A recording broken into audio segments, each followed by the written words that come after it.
Hey guys, welcome back to the channel. This is a story about what if Naruto is engaged to Sona in high school DxD.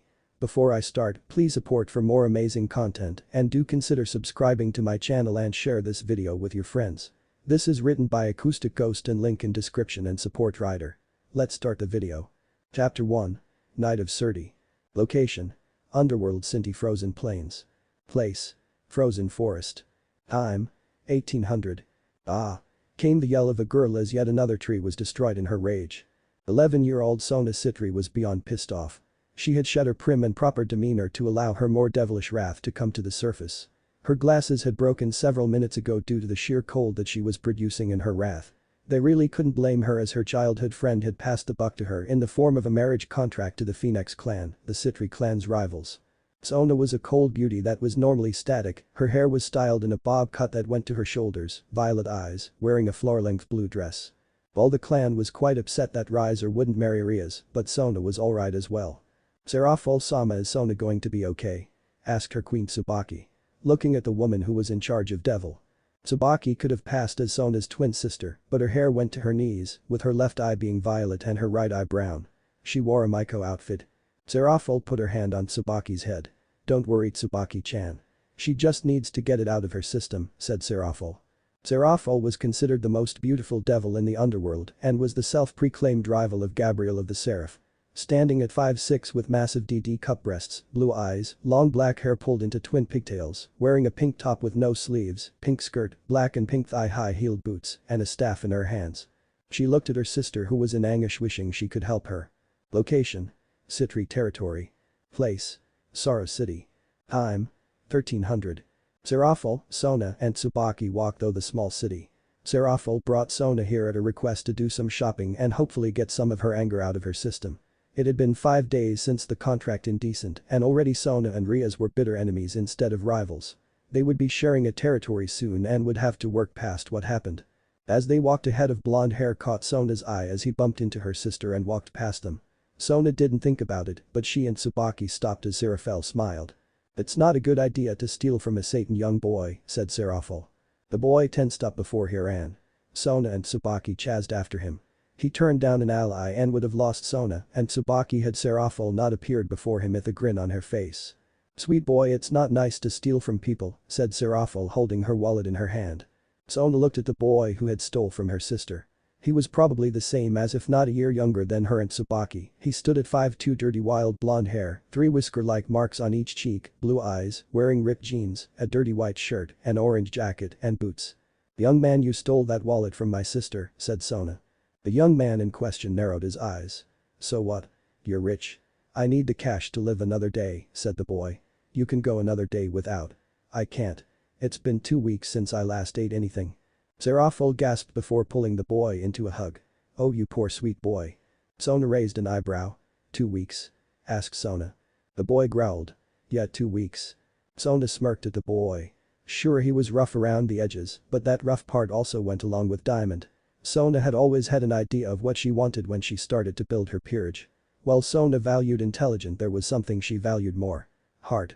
While Rias was building her peerage around gears and power and Riser a harem, Sona built her around heart. Tsubaki had a sacred gear, but Sona didn't care about that. She cared about the heart in her servants. The boy pouted with a glare that Sona found cute, so she couldn't help let out a giggle. What's so damn funny? Yelled the boy. Nothing. What if I told you that I could make it to where you never go hungry again? Asked Sona. I'm listening, said the boy. My name is Naruto Uzumaki Naruto, by the way. My name is Sona Sitri. I want you to become my knight, said Sona holding up a glowing blue knight piece. Chapter 2. The Two Kings. Location. Cow. Place. Cow Academy.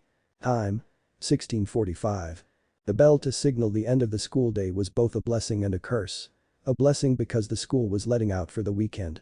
A curse due to the fact that it was time for the weekly student council meeting. That and Sona would be bitching at them if their homework wasn't done. Naruto didn't want to hear his master's mouth at the moment. The last 5 years had been kind to the young orphan. At 16 he had grown from 5'2" to nearly 5'11" with muscle from his training and tanned skin. He wore a white button-up shirt, a tie, and the school jacket and pants. Instead of the loafers he chose boots. This was Uzumaki Naruto, the 100 Arms Knight aka the Devil Alchemist of Sona Sitri. He was in his second year.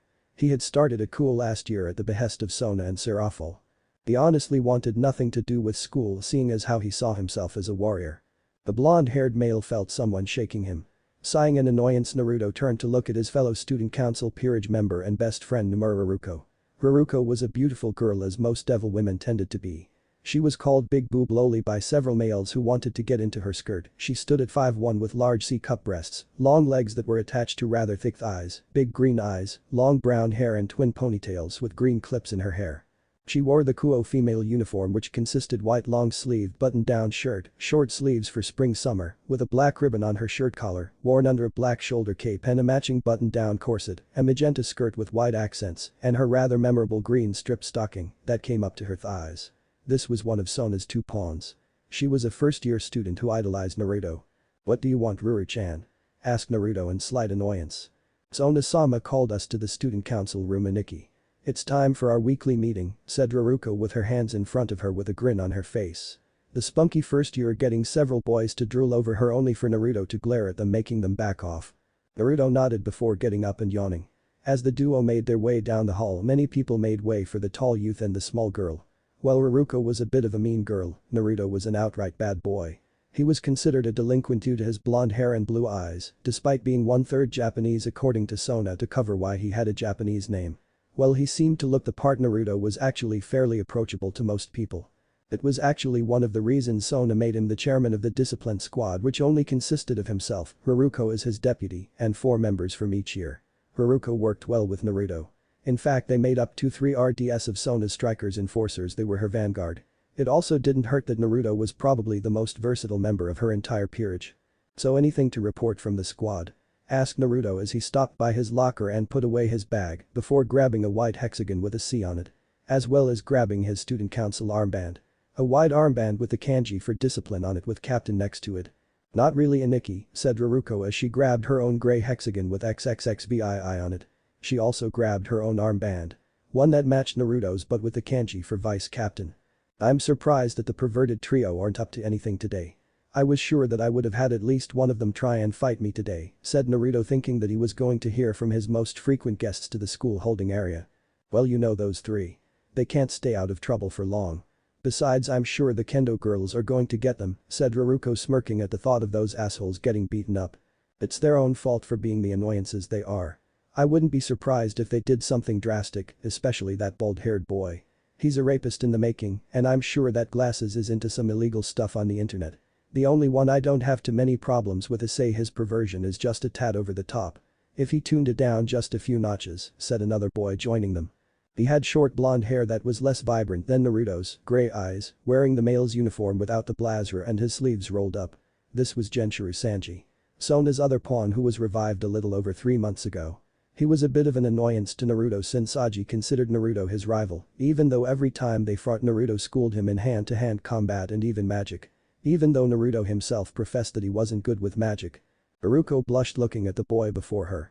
It wasn't really a secret that her and another peerage member named Momo had crushes on the boy, even though Haruko also had a bit of a crush on Naruto.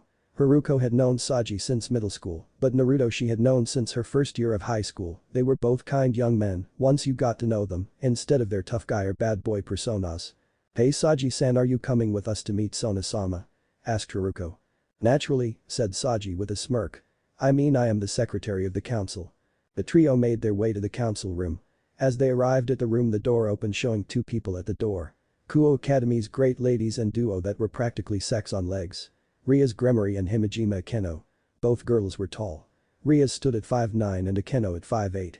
Ria's had crimson locks that went to the middle of her back, whereas Akeno had long black hair that went to her ankles in a ponytail.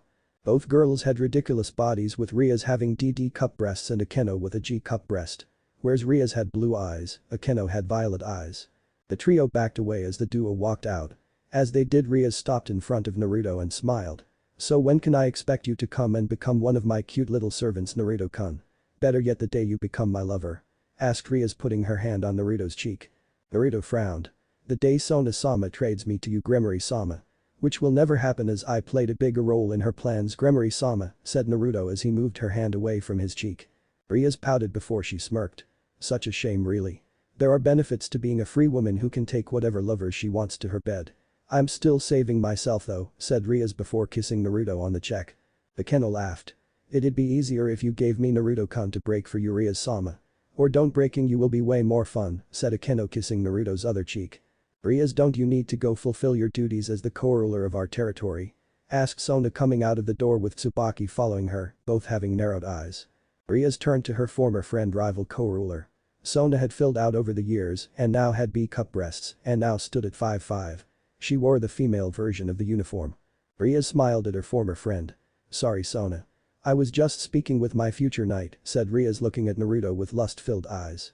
Sona frowned as she allowed a bit of her demonic power to flow. "Leave my pressure, Gremory, or do you wish to face my cold wrath?" said Sona as ice began to form around her feet. Rias got a calculating look before she shrugged before waving at Naruto as she and Akeno walked away. Once they were gone, Naruto, Saji, and Ruruko walked into the office following Sona to see Tsubaki and Momo there as well. Tsubaki stood at the same height as Sona but had filled out with massive C-cup breasts. Momo was a silver-haired beauty that stood at 5'4" with C-cup breasts and blue-green eyes. She wore the female uniform. "Are you alright, Sona-sama? You seemed fairly tense there for a moment," said Naruto, looking at his king. "I'm fine. I just received a message from Riser today, as well as some news from Rias that has me a bit out of sorts. Once I have more information on the subject I'll fill you in," said Sona, taking her seat at the table. Saji, Ruruko, and Naruto all frowned hearing this. Sona made it clear to everyone before they joined that she was trying to get out of a marriage with Riser Phoenix. None had ever met him save for Naruto and Tsubaki. Both were not fans and refused to allow their master to marry such a vile creature. While Sona had gone into despair for a while, Naruto and Tsubaki had started preparations to save their master from the marriage. One of those had to do with Naruto learning under Ijuka Beelzebub for 2 years as a favor to Seraphil. He had told Sona and Tsubaki about what he learned and the things he could now create. "Enough about that. It's time to get to work," said Sona. "Hi," said everyone. "Hey Sona-sama, where's that lazy wolf and my adorable Kohai?" asked Naruto, crossing his arms as he stood against the wall. "Both of them are doing contracts. Although I would prefer if you showed respect to Loop-san. He is the strongest member in the peerage after yourself, Naruto," said Sona, having no delusions about who were her strongest pieces. Naruto snorted before he sat down at his seat and began to do his work. A few hours would pass before they finished what they were doing. After about 30 minutes of work, a seal appeared on Sona's desk before a piece of paper appeared. Sona picked it up and read over the contents before looking at Naruto, Ruruko, and Saji. "A witch has appeared within our territory. She had violated the decree from the Magic Society. This is a direct order from Leviathan-sama and the Supreme Sorcerer that this witch Darcy of the Storm is hereby excommunicated and deemed a Class C threat with a dead or alive tag attached to her head. Her last known whereabouts are here in Kuo near the business district. Your orders is as follows: kill the witch and capture her grimoire," said Sona. Naruto, Ruruko, and Saji all bowed to their master. "Hi Kichu," said the trio as they prepared to go and kill the witch that dared to encroach on their master's territory. 0. I redid Sona's entire peerage because out of all of them only 3 of them stood out to me aside from Saji. And that's not including Sona, Tsubaki, Loop, and Benya. There are 4 slots open on Sona's team right now and I'm thinking of adding 2 specific girls to the peerage, but the last 2 or 1 depending on how I do it, I'm not sure who they will be. I'd love to hear your thoughts on who it should be. PM in and I'll take them into consideration. Also, if you guys want to know what their primary sin is, I'll be happy to share them with you." Chapter 3. Taking out the witch. Location: west of Kuo. Place: abandoned manor. Time: 1800. The Magic Society was one of 2 human factions that didn't want anything to do with the Vatican or the Heavenly Faction. The Hero faction, which focused on Kai as their main source of power, the Magic Society focused on mana to get the job done. There were also ranks within the Magic Society. The Sorcerer Supreme was the strongest mana user in the human world. Other than that, there were the strongest members of each class: Sorcerer, Mage, Wizard, Witch, Enchanter, Enchantress, and Elemental. Darcy of the Storm just happened to be an enchantress with elemental ties to her past.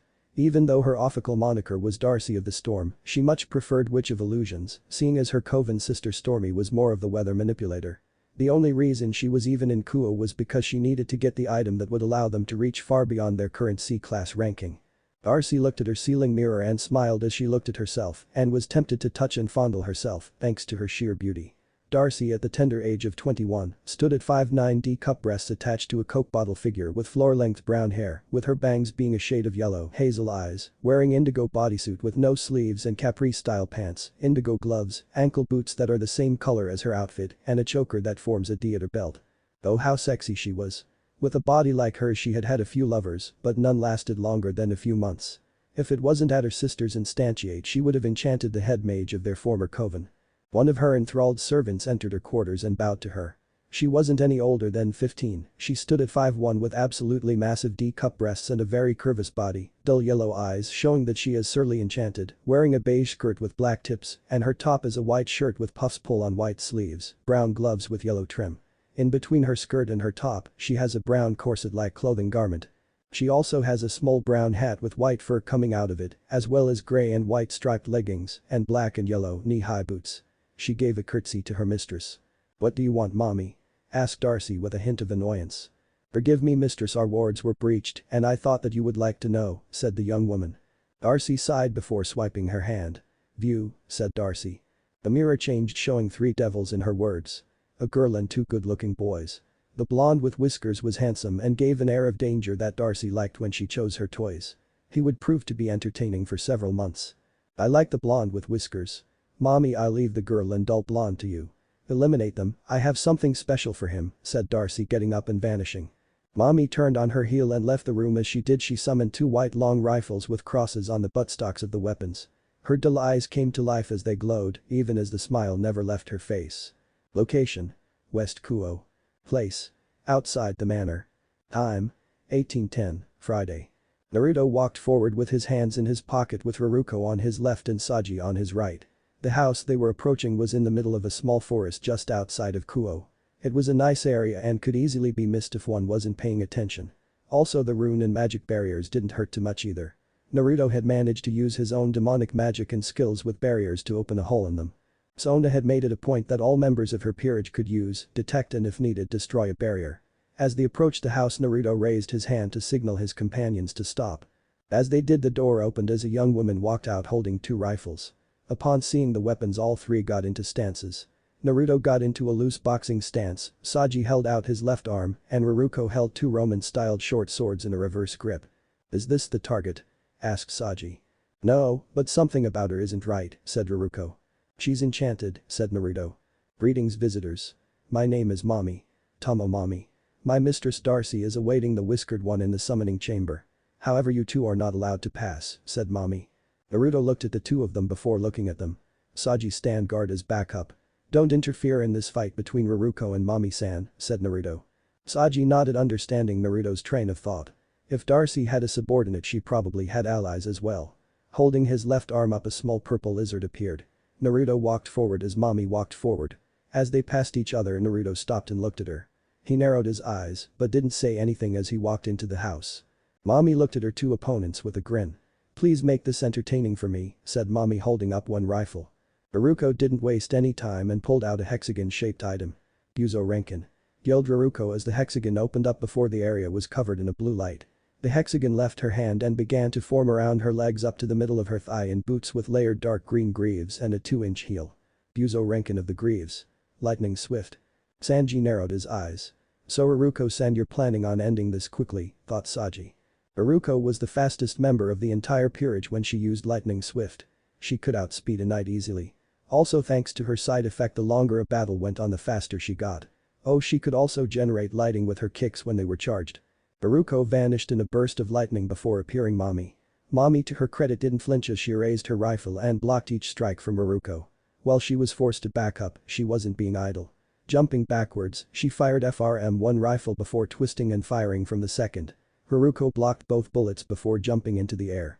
And began to spin like a buzzsaw. Mommy aimed at Haruko, only to find her hand stopped by a glowing purple line.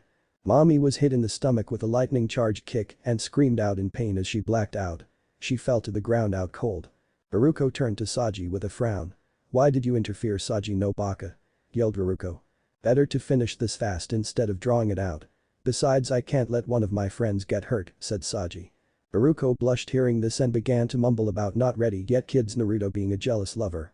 Saji looked on in total confusion. Location: West Kuo. Place: inside the manor. Time. Same time. Naruto opened the door that led to the summoning chamber and found Darcy sitting at a table on the loft. Darcy turned to Naruto as she shut her book as chains appeared around it. "I take it that's your grimoire?" asked Naruto. "Yes it is. Or to be more precise, it is the collected knowledge of the past 10 generations of our coven. Sorry. I meant our true coven. The power of the tricks," said Darcy standing up. Naruto smirked. "Thanks for making my job easy," said Naruto. Darcy snapped her fingers and Naruto was stopped by a magic barrier. Naruto looked at the barrier and touched it only to get electrocuted. Looking at his burned fingers with an annoyed expression, he turned his view back to Darcy. As she seemed to be walking around the barrier. Licking her lips, she eyed Naruto. "Yes. You will make a nice toy for a while. I hope you're packing something nice downstairs," said Darcy as her eyes began to glow purple. "Now parry me." Naruto felt the parasite try to invade his mind. It wasn't as subtle as a scale, more like a sledgehammer breaking though a brick wall. Even with such an attack, she was still lacking in power to even attack his mental barriers. Naruto sighed before putting his hand out. "Repel!" yelled Naruto, breaking the connection. Darcy yelled in pain as she grabbed her head and backed away from the barrier. That was all Naruto needed before he clapped his hands and slapped the ground. While Naruto sucked at regular magic and even worse at science, he was pretty good at alchemy. Most people thought that alchemy was just a way to transcend the rules of life. Turning lead to gold or water to wine. No, it was so much more than that. It was the power to rewrite reality itself. The amount of time and effort that went into the research was crazy. Naruto honestly had 3 completed tomes on the subject, but that was neither here nor there. The barrier scattered like glass as Darcy managed to regain her footing. "Damn you." Darcy held out her hand. "Come and do my bidding. Undead Knight." The room shook for a moment as Naruto jumped onto the loft as a Death Knight appeared in the center of the room. The blonde frowned seeing the knight. It was a hulking black skeleton with a twisted sword and a massive shield. A loin cloth protected his modesty while he had on chest, shin, shoulder armor and a helmet. The Death Knight roared a challenge as he looked at Naruto. "Kill him," said Darcy as she took out a small slip-up paper and allowed it to attach itself to the air as a portal opened up. Darcy stepped though as the portal closed. Naruto growled in annoyance as he pulled out his white kagurk. "Buzo Renkin of the metal jacket," yelled Naruto as it opened up and began to cover his body. He gained black pants, a sliver-colored duster with a shoulder cape, black gloves, and a silver hat that was so low you couldn't see his eyes. Silver skin. The Death Knight looked at Naruto before swinging his sword at him. The sword connected with Naruto, only for the Death Knight to stumble back. The knight looked at his sword and then at Naruto in confusion. Naruto vanished from sight before appearing before the Death Knight and punching it with such force that it went sailing through the wall and into the main house. The Death Knight regained its bearing and roared at Naruto as he stepped through the hole. "I thought that would be enough to kill you. Even at 20% of my full strength I can level a building. Let's try 30 then," said Naruto. Naruto vanished and appeared above the Death Knight. "Uzumaki Comet Stomp," yelled Naruto. As he came down as his right boot seemed to heat up before he crushed the Death Knight underfoot. Once Naruto was done, he unzipped the top half of his jacket and removed his hat. He went back into the room and to the tag that she used. Picking it up, Naruto examined it. Allowing silver skin to resend on his hand. While all Buzo Renkin were powerful, they also came with weaknesses to anyone who know how to spot them. Silver skin was a defensive type Buzo Renkin. It prevented Naruto from being hurt by slashes, stabs, any magic below tier 7, however, by that same respect it prevented Naruto from using magic or alchemy while it was on his person. "Appraisal," said Naruto as he used his hand to scan it before his eyes lit up. As Naruto looked at the tag, he frowned. It was a one-use item that allowed for teleportation to a pre-assigned location. While Naruto couldn't pinpoint an exit location, the magical trail was still in Kuo. He'd asked Loop to look into any magical signatures while in his off time. Pocketing the seal, Naruto put his hat back on and allowed his hand to be covered once more as he made his way out the house. Upon walking out, he saw that Saji had Mommy wrapped up with his absorbing line, draining her magic. "Did you finish the mission?" asked Haruko. "Negative. Target escaped, but I have a clue to her location. Let's get Mommy sent to Sona so she can get some help," said Naruto. The duo nodded as Haruko opened a magic circle and teleported away. Chapter 4. Devils Don't Rest. Location: West Kuo. Place: Naruto and Tsubaki's apartment. Time: 0630, Saturday. Naruto awoke in his apartment smelling breakfast cooking. Grabbing his phone, he saw that it was only 8 in the morning. Getting out of bed, he walked into the kitchen to see that Tsubaki was cooking breakfast in black short shorts and a white tank top. Naruto and Tsubaki stayed together in a 2-bedroom apartment. Loop and Benya shared an apartment above them. "Good morning, Rito-kun," said Tsubaki, putting a plate in front of Naruto. "Morning Tsu-chan," said Naruto as he yawned. Normally the duo acted professionally around each other as was expected of the oldest and strongest members of Sona's peerage, but when alone they dropped all pretenses and acted as the friends they truly were. If anyone from school saw them acting so familiar everyone would think they were dating. "So what are you doing today, Naruto-kun?" asked Tsubaki as she ate a piece of toast. "I'm meeting Saji, Mo-san and Ruri-chan at the park to train them." Ruri-chan was asking about training her with her abilities and using her kurigake. "After the fight with Mommy-san it's not surprising," said Naruto taking a sip of his juice. While Naruto had had his Buzo Renkin for over 3 years now, he still had a long way to go before he could master it. "Remind me again what their devil arms are?" asked Tsubaki with a smirk. Naruto looked at her with annoyance as she smirked at it. When Naruto first created the alchemy arms or Buzo Renkin as he liked to call them, Tsubaki called them devil arms. Even Sona liked the term and called them that. His teacher Akaja had called them watered-down versions of sacred gears, but they worked in such a way that anyone could use them. Currently only 100 existed. Naruto as the creator the Buzo Renkin kept them under strict lock and key. Even if he was ordered to give them out Naruto wouldn't because as he had told others before anyone could use them. Unlike the scared gear humans only restriction. Kurigake manifests from the person's will to fight and the strength of their own souls. No two people will have the same weapon and power. Ruri-chan's kurigake turns into the Buzo Renkin of the leg. Lightning Swift and Momo-san's is the Buzo Renkin of the living puppet. Zetsue. I still don't see why you won't just take one. I gave Sona-chan one Buzo Renkin of the waves. Demon of the deep, said Naruto. Tsubaki smiled as she manifested a mirror that sat snugly in her 2 hands and had gold trim with wings as she released it and allowed it to float behind her. Mirror Alice is all I need. That in conjunction with my magic and use of are all I need in a battle, said Tsubaki. Naruto nodded. How much time do we have left? Asked Naruto. Not much. I'd say 2 months to a year before he comes calling. Do you think you can get Saji, Momo, and Raruko up to the level we need them to be at? Asked Tsubaki. Naruto rubbed his head. Not sure. While they all have potential to be strong for each of them to unlock their chain break is going to require more than training, said Naruto as he got up from his seat and put his dishes away.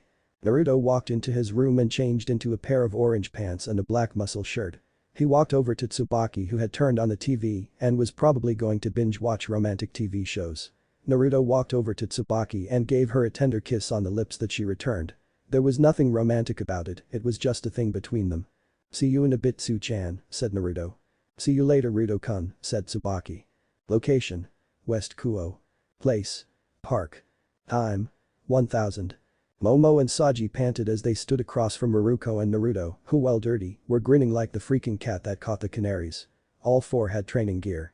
Naruto MMA gloves, Raruko kick pads and twin Bakken Saji gloves and Momo a bamboo sword. You're too strong Naruto-senpai, said Momo wearing the school gym uniform without her jacket, allowing herself to breath after that rather harsh training. Not only do you have a night speed you also have a rook strength. Naruto sighed. Only because I trained my body to be so. Thanks to the speed boost of the night I have to work 20 times harder to gain my strength and defense abilities. Trust me it's not easy keeping that strength up with her, said Naruto. So how about we take this up a notch? Asked Saji releasing a bit of his power as his left arm gained a purple aura. Naruto went into his pocket and pulled out his white hexagon as his own power exploded. As they were about to battle they were stopped as they felt the presence of holy magic. They looked over to the entrance to the park and saw Hyota Issei the most and least perverted member of the perverted trio with a girl. The problem however was that the woman was a fallen angel. Saji, Raruko. Said Naruto taking command in Sona's stand. Hi. Said the two. Monitor the situation here. Momo and myself will report this to Sona-sama, said Naruto. What should we do if she proves hostile? Asked Saji. Naruto looked at his fellow blonde. If they prove hostile kill them. This is devil territory and the only reason we haven't done anything is because we don't know what they're up to, said Naruto. The duo nodded to Naruto before they took off following after the duo. Momo activated a teleportation circle before they vanished. Location. North Kuo. Place. Sona's bathroom. Time. 11:30. Sona was laying in her personal bath just enjoying the hot water that kissed her skin. It was a rare occasion that she was allowed to enjoy herself. Between Ria's less than attractive attitude, Riser's constant letters, the mystery coven that was in her territory, and her sister calling her every day to see if anyone was messing with her Sona-tan, it was nice to relax. She opened her eyes as a portal opened up in the bath as Naruto and Momo stepped out and both fell to a knee bowing. Sona like many born devils didn't really understand the concept of modesty. To devils who were descendants of a branch tree of fallen angels, it was a concept as foreign to them as the sky was to deep-sea fish. Sona stepped out the bath and donned a sheer white robe that barely went to her thighs. "Rise and speak to your king," said Sona. The Citri family normally treated their servants as family, but unlike the Gremory who would allow their servants free reign when they wanted, Sona made sure that her servants were aware that sometimes they were servants attending to a master and not a friend and family. "Sona-sama, as I was training Momo, Raruko, and Saji, we sensed the presence of a fallen angel. She was also accompanying Hyoda Issei. Currently I have Saji and Raruko monitoring them," said Naruto. Sona took a seat at her vanity mirror and took a pose. She swiped the mirror and allowed the embalm for the Gremory clan. On the other side of the mirror appeared Riaz dressed in nothing but a bra and thong. "What can I do for you, Sona?" asked Riaz, crossing her arms under her more than impressive bust. "Were you aware that fallen angels were operating in our territory and targeting Hyoda?" asked Sona, hiding her envy when looking at Riaz's breasts. Riaz looked at Sona with slightly narrowed eyes. "They've been in the territory for about 2 weeks now. They've taken up residence in an abandoned church. I've also had my eye on Hyoda, seeing as he has a powerful scared gear in his left arm and could be useful in my peerage as the powerhouse that I've been missing," said Riaz. Sona frowned at the fact Riaz hid this from her but would keep the information to herself for now. "Adding another one to your collection, I see," said Sona. Riaz smirked. "What can I say? I'm a greedy little devil," said Riaz before she frowned. "I'm also aware of the coven that has appeared in our shared territory. I assume that you're going to deal with them. So long as you deal with the fallen angels, then I have no problems taking out the witch's coven," said Sona. "Then we have an accord. I'll be in touch when I finish the fallen angels off," said Riaz as she allowed the connection to sever. Sona turned to the other two. "Call Saji and Raruko back. We need all hands on deck for this," said Sona. "What about Loop and Bienia?"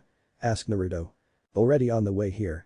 I wasn't sure, but I knew that I would need them," said Sona as she walked into her room followed by Naruto. Sona went into her closet and grabbed some shorts and a long-sleeved top. She put them on, foregoing a bra and panties. Once she finished, she grabbed her glasses and put them on.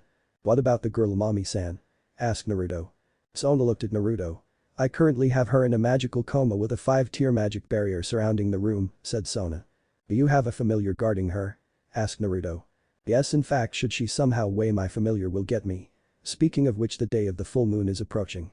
Will you get a familiar this time around?" asked Sona, smiling at her servant. "Maybe. It has been 5 years since I joined you. I think I will get a familiar this time around," said Naruto. Sona smiled at Naruto before a magical circle appeared in the middle of her room as 2 figures appeared in said circle. They were the little big duo of Sona's peerage. Loop Garu and Benia Sturban, the last name she chose for herself. Sona's single rook and Naruto's partner knight. Loop was by far the tallest member of Sona's peerage, standing at 6'5" with a body built for fighting, with all his muscles being made for use and not show. He was a pretty handsome man. Gray hair with bangs in his face, black boots, and shine guards that went up to his knees, yellow eyes, wearing a skin-tight V-neck white shirt, black leather jacket with a white fur-lined hood, fitted blue jean pants and a red headband. Loop was a normally quiet man of few words. However, Sona had heard that several girls had a crush on the young man. From what Sona knew, the 19-year-old was dating a 17-year-old third-year student. Benia was the shortest member of Sona's peerage, standing at 4'9", even though she was 15 and had curves and B-cup breasts, dark purple hair that is tied in a long braid by a bow with a purple skull, reaching all the way down to her hips, and sleepy golden eyes. She wears a white skull mask in conjunction with her Grim Reaper clothing, which consists of a light blue dress that went to the very top of her hips, showing that she didn't have any underwear on, and a black and white hood resembling a jester cap with an emerald gem at the tip. She also wears black elbow-length gloves covered in gold neon lines with gems at the back of her wrists. Benia was the mischievous little sister of the peerage. She liked to play pranks and was the self-proclaimed prankster queen from hell. "Hi Sona ni sama," said Benia. Loop looked at Benia before giving her a small light chop to the head. "Don't disrespect Oho-sama like that, Nia-chan," said Loop. Benia began to tear up before she jumped on Naruto and wrapped her arms and legs around him. "Aniki. Rujal is being mean to me again," whined Benia, burying her face into Naruto's stomach. Naruto sighed as Sona glared at Benia. The only one allowed to hold Naruto like that was her. Wait, no. She was the leader of the peerage, they were her servants. They were supposed to do as she says. No, she wasn't Riaz. Sometimes it was hard being a devil girl. "Benia-chan, enough. This is important," said Naruto, signing at the younger girl's antics. Benia got off Naruto as she stood next to Loop as they both bowed to the woman who was their king. "What are your orders, Oho-sama?" asked Loop. "I need you to find the location of the witch's coven that is operating out of our territory illegally." Also, if you happen to run across any fallen angel activity, then report it back to me, Tsubaki, or Naruto," said Sona. "Aye Sona ni sama," said Benya smiling at her master. "It will be done Oho-sama," said Loop. Benya and Loop got up and left the house. As the duo left, Naruto took a seat on Sona's bed before laying down on Sona's bed. As he did, Sona joined him and hugged him. "So planning on resting up?" asked Sona as she closed her eyes as she slowly began to drift off to sleep. As Naruto massages her scalp. "Devils don't rest Sona-sama," said Naruto as he pulled out a pocket watch and opened it, showing 3 different timers. All of them linked to his current project. The baddie had to pay a hefty price for those materials. "Sona-sama, forgive me for what I have done," said Naruto as he looked at Sona before kissing her brow. Chapter 5. Forge, Hybrid, Decay. PT1. Location. Kuo. Place. Sona's house. Time. 1700, Saturday. The striking of a hammer could be heard in the forge that Sona had built under her house. Or rather, Serafal had built for Naruto with her surprisingly unlimited wealth. It was also where Naruto had all his Buzorenkin locked away. They were locked in a cage that had a 7-part seal that only Naruto and Sona knew how to open. If anyone tried to open it by brute force or magic, then the cage would self-destruct, destroying all the Buzorenkin inside. It was one of the reasons that Naruto wasn't forced by the council to give them out, as he could easily forget the release sequence. Naruto was bare-chested with pants on and his hands wrapped in bandages. He stopped striking the item he was hitting before he wiped his face of the sweat. He grabbed a pair of tongs and lifted the item up and dipped it in water to cool. After 10 minutes he picked it out, showing that it was a golden handle with 4 slots for gems around the guard of the hilt. Naruto picked it up before walking over to a transmutation circle before placing it in the center of the circle. Naruto placed his hands on the circle before activating the circle. The circle glowed blue for a minute before the glow died out. Picking it up and looking at the inside of the handle to see several silver blue glowing alchemy letters. This signified that the alchemic power had taken effect as he wanted. Naruto nodded after careful inspection of the lettering and making sure that each sequence was lettered right and would do what it meant to do. Walking over to a table, he picked up 3 icy colored orbs that were each the size of a penny and carefully inserted them inside the handle before picking up the last orb, which had a rainbow of colors contently swirling inside of it. Carefully placing the last orb inside, Naruto preformed transmutation on the hilt, making the orbs melt to the hilt. He took the 16-inch golden colored hilt and placed inside a circle as it floated in the air. He turned to the last components. A 15-inch long, 8-inch wide, 5-inch thick slab of blue ice, and a 17-inch long 3-inch wide orichalcum sheet. They were the last 2 pieces needed to finish his weapon. It would take Naruto 3 days to shape and forge the 2 together. Time he currently didn't have on his hands. Picking up the orichalcum, Naruto walked over to AutoCAD and began to set the dimensions on what he wanted.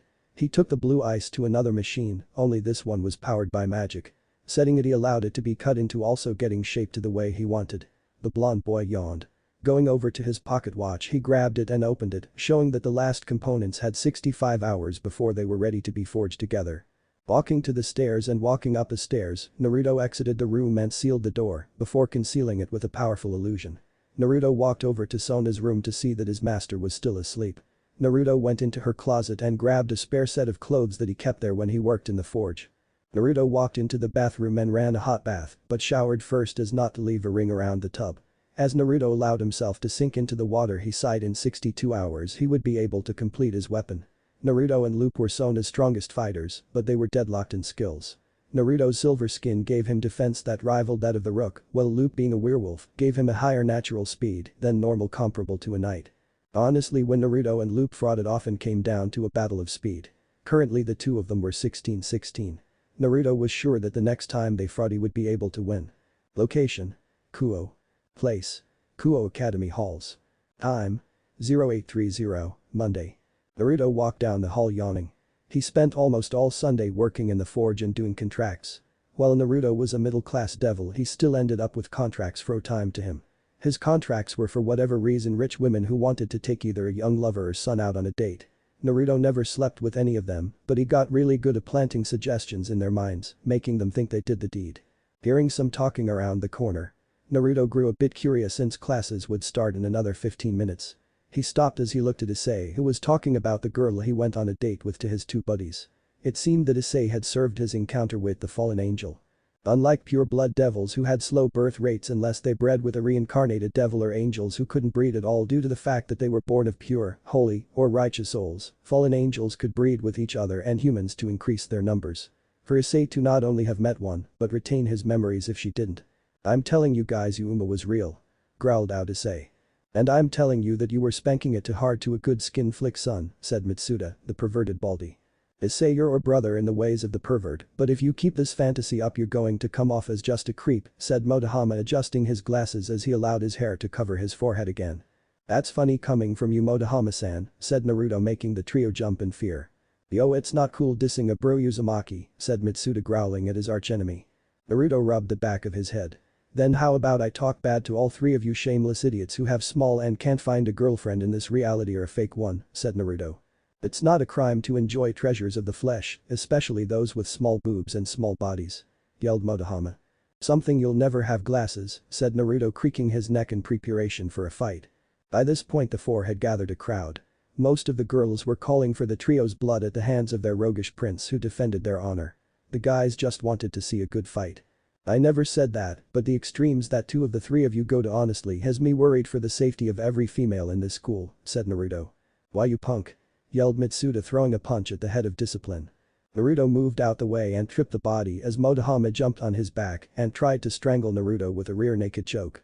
Naruto unfazed by this throw Motohama into Mitsuda. He turned to Issei who charged him and threw a punch. Naruto could have easily blocked but didn't as Issei threw the attack with his left hand. This was not the first time that Naruto had to fight the trio. He had memorized the way they fight. Issei always punched with his right hand followed by a terrible attempt at a hook, however today he threw a textbook example of a left straight that actually had a decent amount of power behind it. 1. Everyone gasped as Naruto was hit and took a step back, selling the punch a little more than he should have. Mostly for the entertainment of the people. Naruto looked at the boy and then he felt it. It was so small that most devils would miss it. Issei was using devil magic and he had a scared gear in his left arm. Naruto narrowed his eyes. He had been reincarnated but was unaware of it. Naruto would have to confer with Sona, but before that he would be speaking with Rias about this. Attacking a devil that belonged to Anther Master was an offense, and if Issei was really just reincarnated, he was a low class. That made Naruto his better as far as devils were concerned. By all rights Naruto could kill him if he wanted. Grabbing Issei by his collar, he kneed the boy hard enough to knock the wind out of him. Naruto pulled out some zip ties and bound the boys' hands behind their backs. If you haven't learned by now then you never will, said Naruto as he went about searching their bags. Hey dog, hands off my stuff. Yelled Mitsuda, ready to go a second round with Naruto if only he could get out of the bonds. If you were foolish enough to attack Naruto-san, then you're I'd or no more, said Tsubaki arriving on scene after a first year came to find someone to help Naruto. Are you hurt Naruto-san? Asked Tsubaki. I'm fine Tsubaki-senpai. My pride is more hurt due to the fact this weakling managed to hurt me, said Naruto as he pulled out a porn mag and lolican videos. I'll be locking these up in the disciplinary office. Very well then. You take care of that. I'll see to it that these three make it to detention, said Tsubaki. Naruto was on his merry way to the office. As he did so he was stopped by a girl putting a hand on his chest. The girl wasn't tall, maybe standing at 5'2" with breasts that were at least C-cup, her figure was slim, but the curves of her body were undeniable. Brown hair pulled into two braids that reached her breasts, pale green eyes that ear half-lidded, wearing the Kuo female uniform, but instead of the vest and cape combo, she instead opted for the sweater vest, that the alternative uniform, but people rarely wore it. She also chose long black stocking instead of white socks. This girl was Kiryu Akiya. She was the most perverted girl in the school and in true was the boys' nightmare since she was often called witch or succubus by the boys. Mostly due to the fact that she did the same things the perverted trio did. Well, they were half right on that. Akiya was indeed a witch-succubus hybrid and was a member of a den. She was the younger cousin to Kurono Kurumu. Their mothers were Uchiha Kurono and Suman Kiryu. Both were arch-level succubi that had quite a bit of influence with both the Kyoto faction and Devil faction. Of course they tended not to meddle in politics unless it affected the succubi race as a whole. 2. What do you want Kiryu-san? Asked Naruto, opening the door and walking in with the girl following and closing the door and magically sealing it. Outside of wanting your babies I have a bit of information for you, said Kiryu. What information? Asked Naruto looking at the girl. Kiryu smiled at Naruto. They had a bit of a strange relationship, at least according to Tsubaki and Sona. Kiryu often messed with Naruto, claiming she wanted to have sex with him or have his babies. According to her, it didn't hurt that Naruto had some massive grapefruits hanging from his python. Naruto tolerated her due to the fact that she had the power of clairvoyance and a powerful sighing ability. Sona honestly would have reincarnated her if she had some use in her overall build for a peerage, but she didn't. Instead she was content to let her be unless she did something to destabilize the peace of Kuo or the area that encased the Citri Gremory territory. The witch you're looking for. Darcy of the Storm, said Kiryu, catching Naruto's interest. What about her? Asked Naruto, hiding the fact that he was a little impressed by her. Kiryu smiled as she pulled a book out of her pocket. Well, I'm primarily a member of the Sakubi Nation. My two-sen is a member of the Magic Society, even though I rarely see him. He sent me this the other day. Throwing the book on the table, Naruto picks it up. He raised an eyebrow. Exiled Magicals and Covens. Said Naruto as he opened the book up. Over the 2,000 years the Magic Society has existed. Several covens have come and gone, either they died out or disbanded. However, a few of them were exiled from the society because they broke a cardinal rule, said Kiryu. I take it that the coven that Darcy belongs to do this? Asked Naruto. Hi. The Tricks were exiled 1,000 years ago for trying to raise the Army of Decay. An army that is said to be indestructible. No one really knows how to summon it. No one except the Tricks. The original coven summoned only a fraction of this army, but they were turned away by the strongest sorcerer supreme and his army. The Tricks had their minds wiped, their magic sealed and all their texts destroyed. All except for the Book of Decay, which they managed to hide away where no one could find it, said Kiryu. Until this generation, I presume, said Naruto, looking at the girl. Kiryu got off the table and walked to the window and crossed her arms. Once a coven is exiled and their magic and mind sealed, the Magic Society doesn't track them. They didn't think that the descendants of the original Tricks would arise. I can only assume that those three plan to use the Army of Decay to finish what the original Tricks started. What was the original Tricks' plan? Asked Naruto. The destruction of humans and the advancement of all magicals, said Kiryu. A knock sounded on the door. Kiryu walked over to the door and unlocked it to allow Haruko in. Haruko looked at Kiryu with a glare as the girl winked at her before leaving the room. Haruko hated Kiryu since she was often seen as trying to seduce Naruto and Usagi. Haruko walked up to Naruto and handed him some papers. Naruto looked at the papers and put away the book for now. Location: Kuo. Place: caves 20 miles outside the city. Time: 0000, Tuesday. Darcy was screaming into her gag as the full darkness of the blindfold kept her from seeing anything as she was bound to the wooden horse naked as the day she was born with her arms bound behind her back. While Darcy loved seeing her lovers in such positions, she hated them herself. This was her punishment from the leader of their coven and her elder sister for failing her mission. Even though she hated this punishment, this didn't stop her juices from flowing, but a release denied due to magic. For 4 days she had been at the mercy of her sister like this. Her sisters took no pleasure in her pain, and she knew this. Each had a punishment tailor-made for them when they did something foolish. This just happened to be hers. 3. Stormy removed the gag, came a voice that seemed to come from the frozen plains of hell itself. Of course, Icy, said another voice that seemed to just crackled with electricity. Removing the gag, Darcy glared at her sisters. You've had your fun, now get me down. Growled the Dark Witch. I should leave you there for another week unable to indulge in your lust, but we have bigger fish to fry. Friday will be the perfect time to summon the Army of Decay and finish what our ancestors started, said Icy with a smirk in the shadows as she cut her sister loose from her bondage. As she was released, she removed her blindfold and glared at the duo before her. Icy and Stormy had body portions similar to herself, but the difference was in the hair. Icy had long silky hair that was done in a high ponytail that went to her ass and ice blue eyes. She wore a one-piece bodysuit that was blue in color with an eye belt buckle. Stormy had frizzled purple hair with. Instead of a bodysuit, she wore a purple dress. Throwing her some clothes, Darcy quickly dressed. As she took her spot in the Coven thrones. Now that you've been punished, do you have any plans to deal with the devils? Asked Icy. 1. The blonde, he was strong, that much I can attest to. Even though I didn't stick around, he killed the Death Knight with ease. That was a level 5 undead that he killed, said Darcy. Stormy growled. It takes weeks just to forge one of those. We only have 30 of them, growled out the Witch of Storms. Now little sister, everything is alright. We still have the others and the Army of Decay on our side, said Icy. Not yet, we don't, said Darcy. Icy glared at Darcy. Don't make me kick your ass again, said Icy, allowing her power of said element to show. I'm sorry, but unlike you, I'm not into incest. Or was mommy dear not hard enough on your ass when she turned you out? Asked Darcy with a smirk. 4. Icy glared before firing a spear of ice at her sister. Darcy raised her hand, stopping it. This was a pretty common thing between the three, and while they never using anything above level 2 magic, it kept them all somewhat on even grounds. Icy just happened to have the highest magic reserves of the three, making her the de facto coven leader. When can you return to Kuo, Darcy? Asked Stormy, trying to defuse the fight before it got started. I can go tomorrow. I'm going to take 5 Death Knights this time. I also narrowed the lead down to a museum. If the dragon fire fragment is there then we can summon the army by Friday, said Darcy. Be careful of those devils and try not to activate the AM. We need the dragon fire fragment to summon the army of decay alongside the phoenix fragment, said Icy. I'll be quick about Icy. That I promise you, said Darcy as she rose to retire to her room. Did you really think I was done with the witches? Manuel must not know me. The witches arc will wrap up in 1 or 2 chapters. Chapter 6. Forge, Hybrid, Decay. Point 2. Location. Kuo Academy.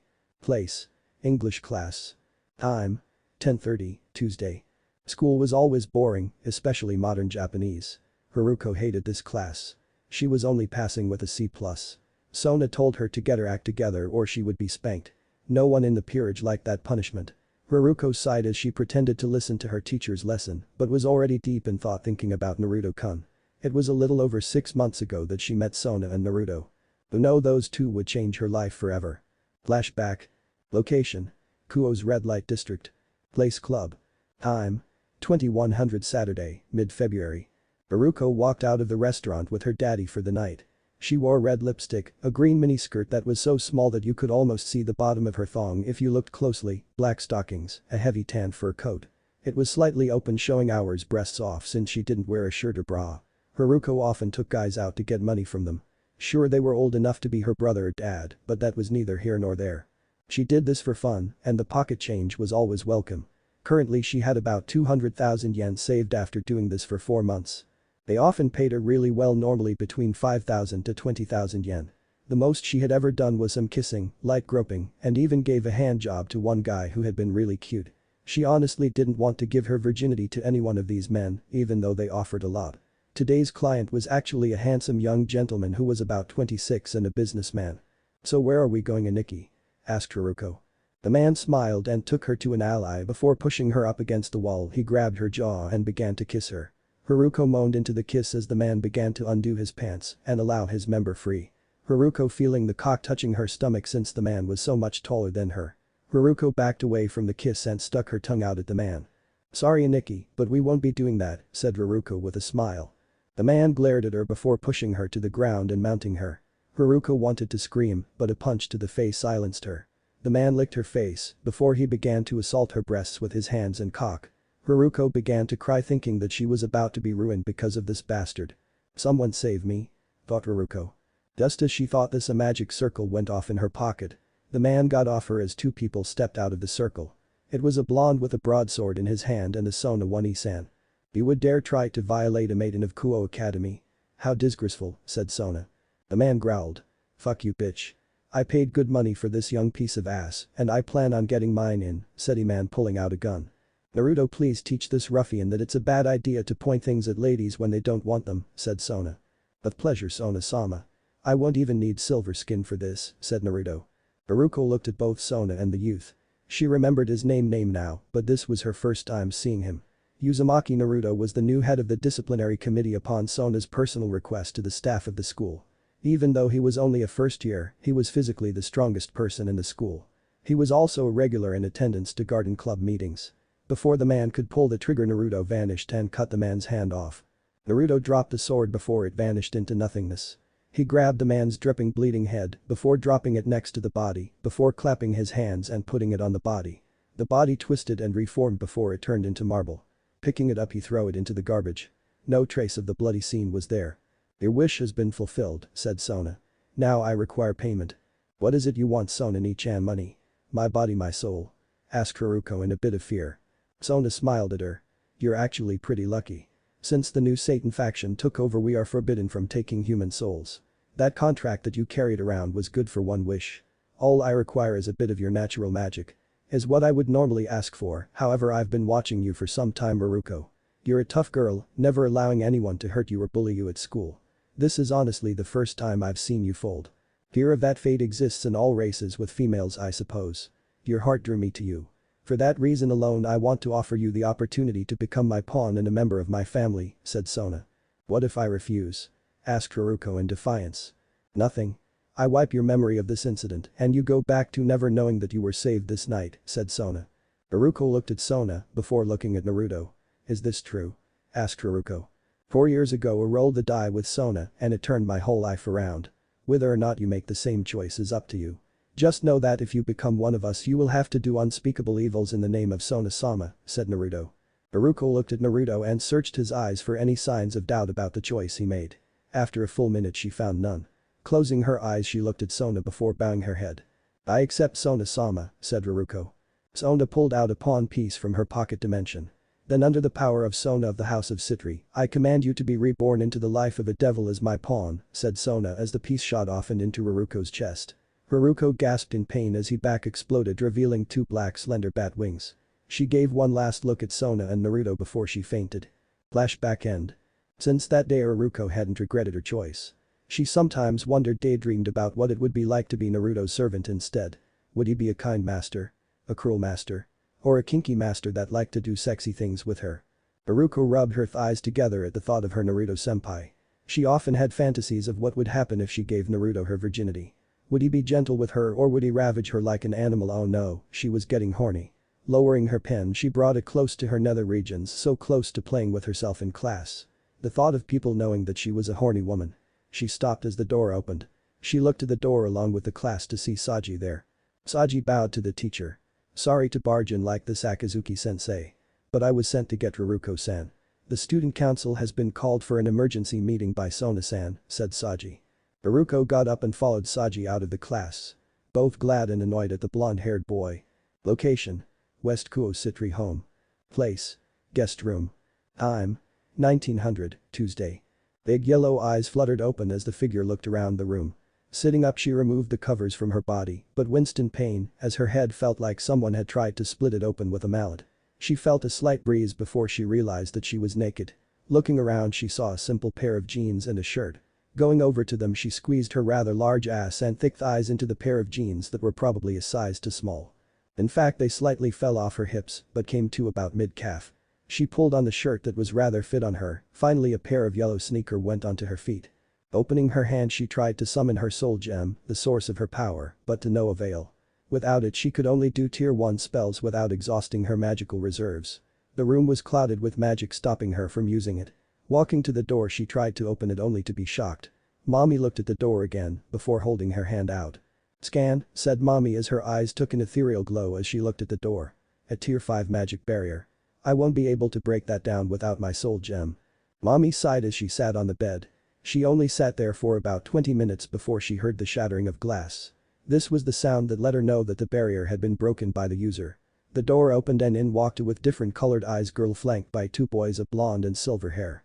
The blonde boy and girl wore uniforms of the school, while the boy was dressed like a biker. The blonde boy also had a collapsed baton on his belt. No doubt it was for her should she get unruly. Good afternoon Tomo-san. My name is Shinra Tsubaki, behind me are Uzumaki Naruto and Loop Geru. We are all servants of the Citri family and are members of Sona Citri's peerage, said Tsubaki. Mommy nodded in understanding. So you're all devils then? I have vague memories of the blonde boy, said Mommy. I'm afraid you'll have to tell all this to Sona-sama. She waiting in the parlor for us, said Tsubaki. Mommy followed Tsubaki out of the room with Naruto and Loop flanking her. The walk to the parlor was short and led down a flight of stairs and into a room off to the left of the stairs.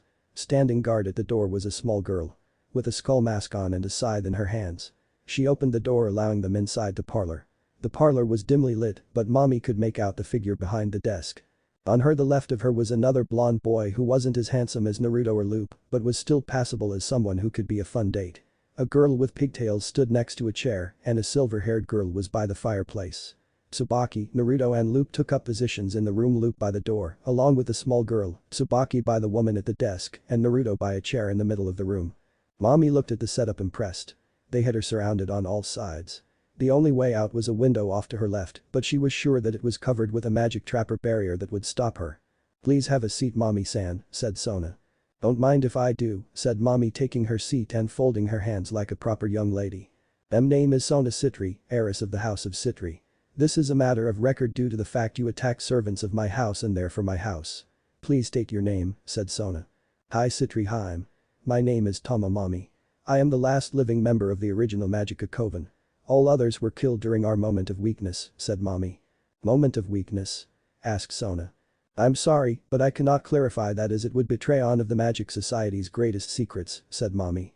Very well then, I won't push further, but I require your abilities at the moment, said Sona, reaching into her desk and producing Mommy's yellow soul gem before tossing it to her.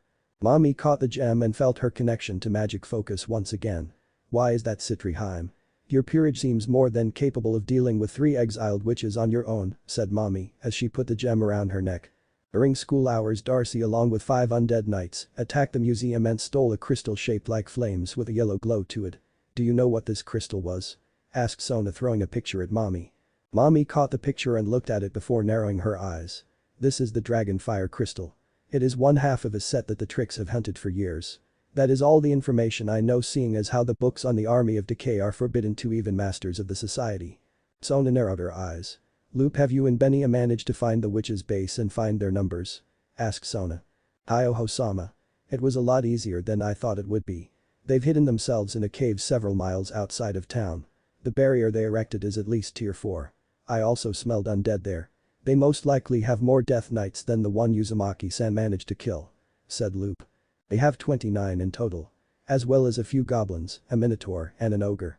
Not to mention the 3 witches. The terrain is mountainous, with a few grassy plains inside the barrier, said Benia. Tsubaki made a holo map appear on her board with the said pieces in front of Sona. Sona carefully studied the board. Sona allowed her mind to calculate and strategize.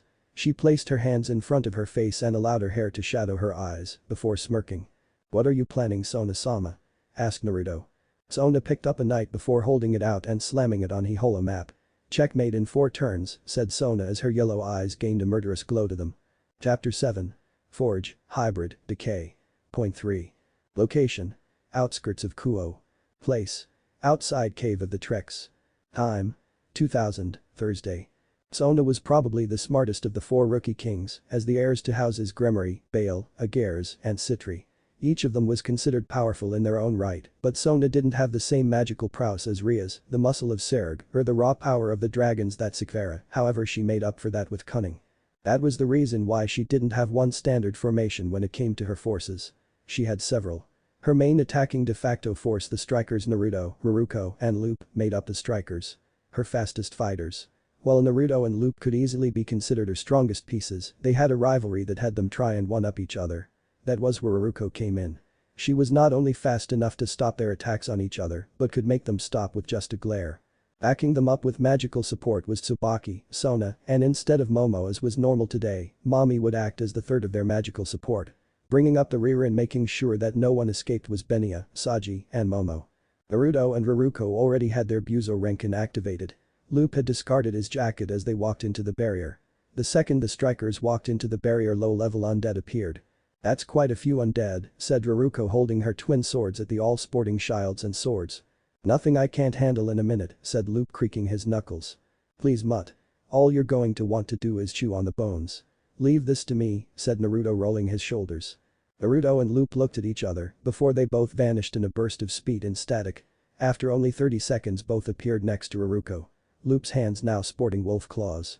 What's the score, Ruru-chan? Asked Naruto. 37-32. In favor of Loop, sighed Haruko, more annoyed that she didn't get in on the action. Loop looked at his rival and smirked at him. Before Naruto could speak and talk back, he grabbed Haruko by the arm as Loop jumped backwards away from a shockwave. Sona raised a barrier, stopping the earth shockwave from hurting the trio in the rear. They looked at the entrance to the cave, only to see a minotaur. It was at least 8 feet with his left horn missing and a large sword in his left hand. He was drooling as he roared to the skies. A minotaur.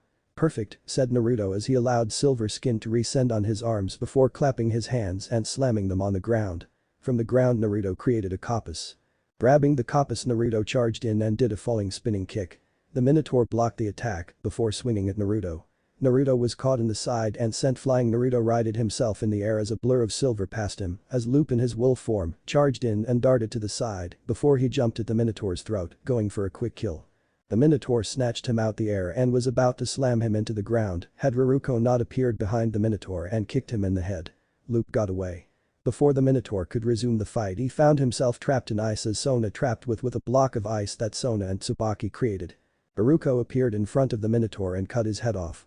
With a twin slash. The minotaur fell over dead as the strikers regrouped. Naruto and Loop looked at the girl who held up the victory sign. No fair, Ruru-kan, that was my kill, Yakno. Yelled Naruto. You're wrong, shitty chemist. That was my kill, said Loop. "Are you all okay?" asked Sona. "Yeah, we're fine, no Hosama. That thing wasn't as strong as it looked, but it was smarter than your average minotaur, that's for sure," said Loop. "Shall we go into the cave?" asked Mommy with a smile. As the group made their way into the cave, they could feel the effects of a second barrier.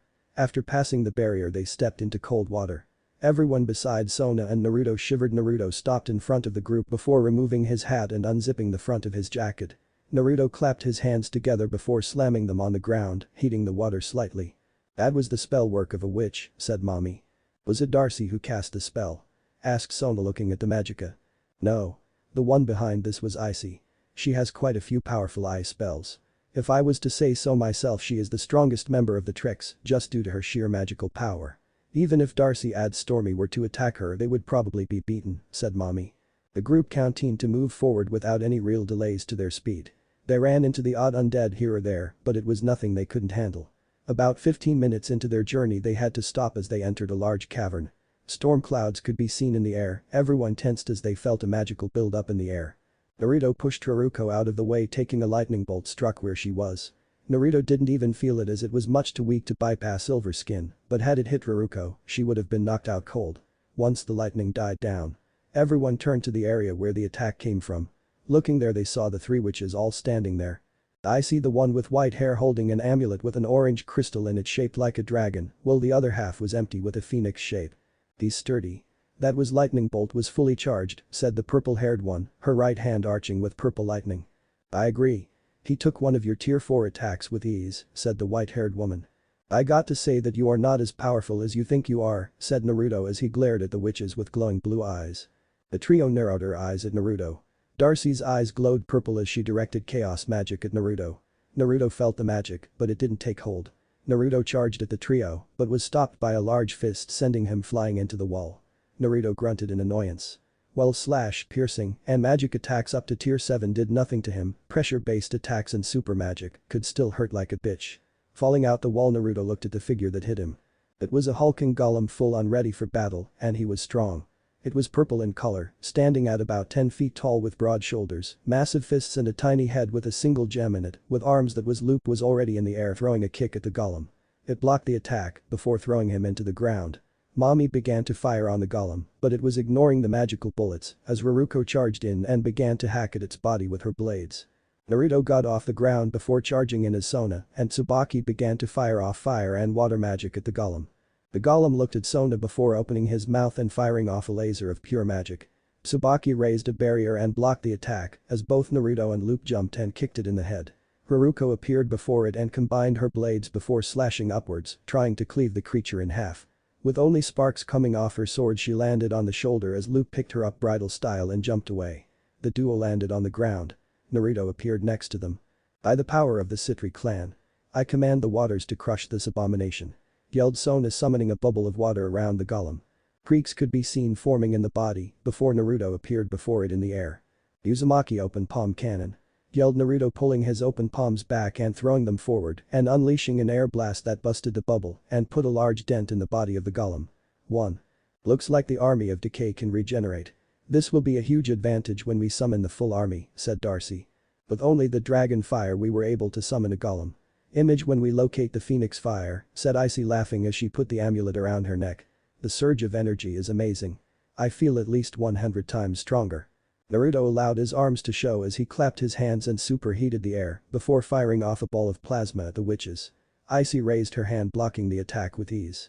She threw the attack back at Naruto, with the added power of ice mixed in. Naruto's eyes widened as he blocked the attack with his arms. Naruto grit his teeth in pain as he looked at Silver Skin.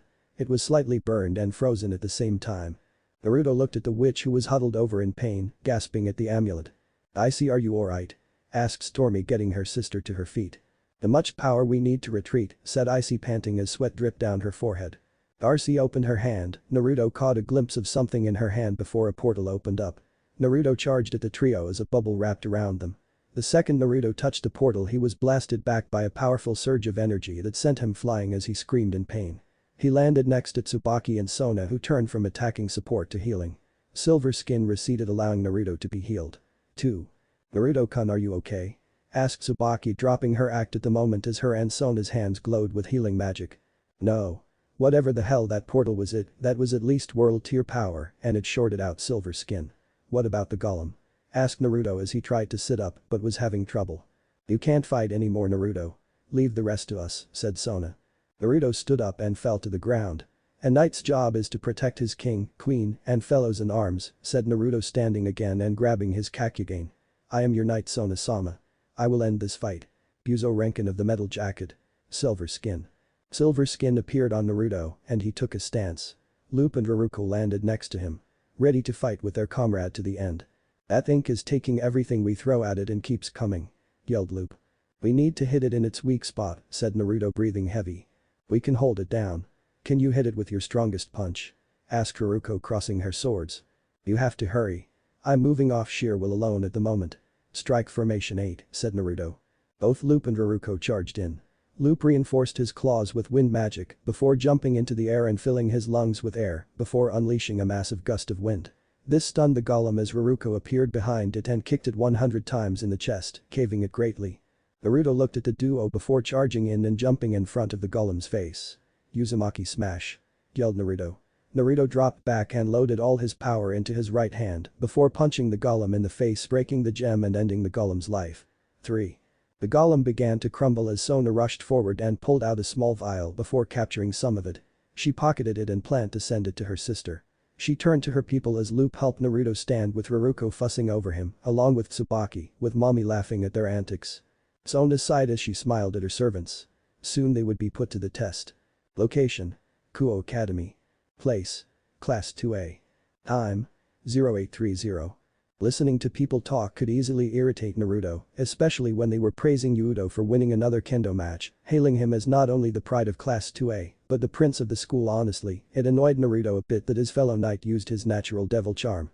Sure, any devil worth their salt could do it, but it was draining on magic and Naruto honestly didn't have time to practice it. As the teacher walked, she walked to the front of class. Alright everyone, settle down. Today we have a new student joining Class 2A. She hails from Hokkaido but has spent the last 5 years in England with her father. Please introduce yourself, young lady, said the teacher. The door to the class opened up and in walked mommy, making many boys' jaws drop at the sight of the girl with big and honey brown eyes. Naruto raised a brow at this. Shortly after the battle and Sona giving the report to her sister as well as the Magic Society, mommy had requested to be reborn as a devil. She had attributed it to her entire coven being dead and her not wanted to become a skill cell at the Magic Society HQ. Sure, she had just been reborn as a devil the other day. Normally Sona kept her reborn servants on a tight leash and kept them under a 48-hour adjustment period where they could learn what they needed and get used to their new bodies. Hello everyone. My name is Tome Mommy. Please take care of me, especially you Naruto and Nikki, said mommy with a smile on her face. Naruto began a mental countdown as the class exploded in chaos. Using his devil hearing, he heard the same thing happening in Issei's class. Apparently Sona wasn't the only one with a new piece. Not long before the meeting now, thought Naruto. Chapter 8.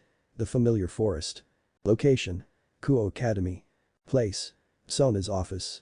Time: 1800, Friday, August 24. Sona smiled at her newest piece. The newly revived Bishop Magica Mommy. She brought to her skills with firearms to the table. Now her peerage was shaping up to be an effective fighting force. With her this left 4 positions that needed to be filled.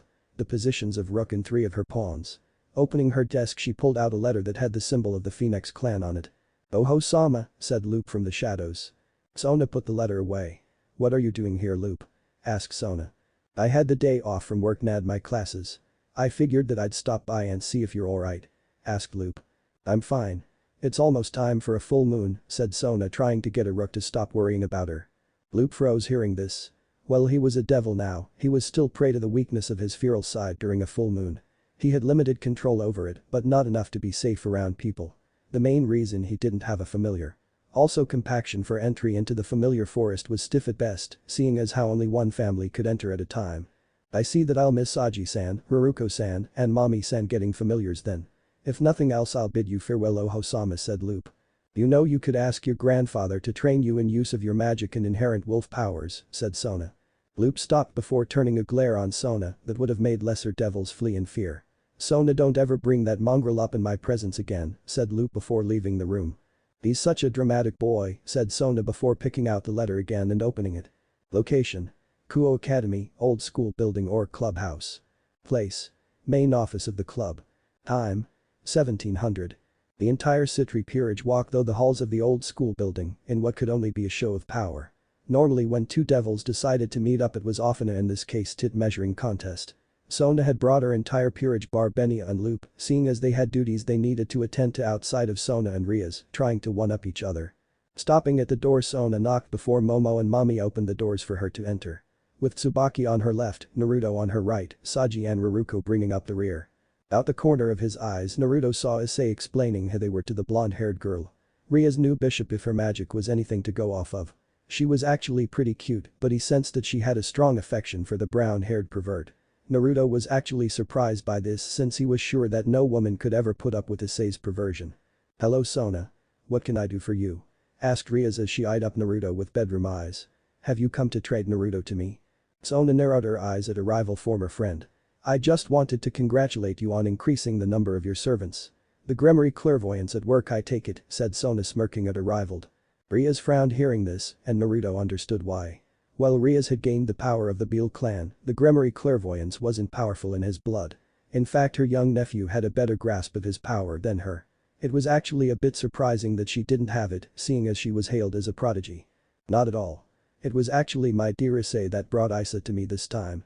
And I must say that she has become a dear little sister to me," said Rias. "Hold on, how does she know that?" asked Issei. "I got this one," said Naruto stepping forward. "Gremory-sama isn't the only one who has a stake in this territory Irojiki. Sona-sama is the other ruler of the Kuo territory. Like Ria's Gremory-sama Sona-sama is the heiress to her house. Ria's is heiress to pillar 56 and Sona pillar 12. Don't let the numbers fool you. They are only numbered that in the order that the original Lucifer, the morning star, the one who defied God and was cast from heaven along with his 3 generals and 72 followers." "That is not what the Bible says," said the blonde-haired girl remembering all her teachings. "The book was written by a jealous god. Out of all the gods that exist in the world, he was the only one who refused to share his glory with another," said Rias. "Hold on, there are other devils at this school?" asked Issei, his brain finally catching up to the conversation. "Took you long enough," said Raruko crossing her arms under her breasts. "Gremory-sama, I'm shocked you didn't inform your new pieces about us. Goes to show how much trust she has in you," said Saji trying to play it cool. Naruto punched Saji in the head. "Hey dumbass. It's considered bad manners to get invalid in the affairs of other devils and families," said Naruto reprimanding his junior. "Hold on, this is the new student council clerk. He's from 2C, I think I might have voted for this guy," said Issei with shock. "Forgive Saji. I still have much to teach him.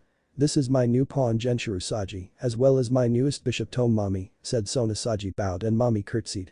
"That's funny, I also have a new pawn and bishop respectively. Issei Hyoda and Asia Argento," said Rias. Naruto tuned out most of the rest of the meeting as Kiba walked over to Tsubaki and tried to talk with her. It wasn't a well-kept secret that Kiba had a crush on Tsubaki, but at the same time she didn't like him like that. Kiba had actually told Naruto to stay away from Tsubaki before. Naruto actually wondered what Kiba would do if he found out that Naruto and Tsubaki slept together on occasion, although they had never had sex before. "Contest," said Sona, bringing Naruto's attention back to the present. "Whoever wins gets the rights to the familiar forest," said Rias with a smirk. "What do you have in mind, Rias?" asked Sona. "How about a tennis match?" said Rias. "Sure. Tonight," said Sona as she and her peerage turned to leave. As they left the room Mami looked at Naruto. "What was that?" asked Mami. "What was what?" asked Naruto. "There seemed to be a negative aura when Sona talked to Rias," said Mami. "It's not my place to tell. Sona has an open policy when it comes to the peerage. She'll tell you when the time is right. It's more or less an open secret anyway," said Naruto. "I see," said Mami. "Location. Familiar forest. Place. Open field. Time. 0000.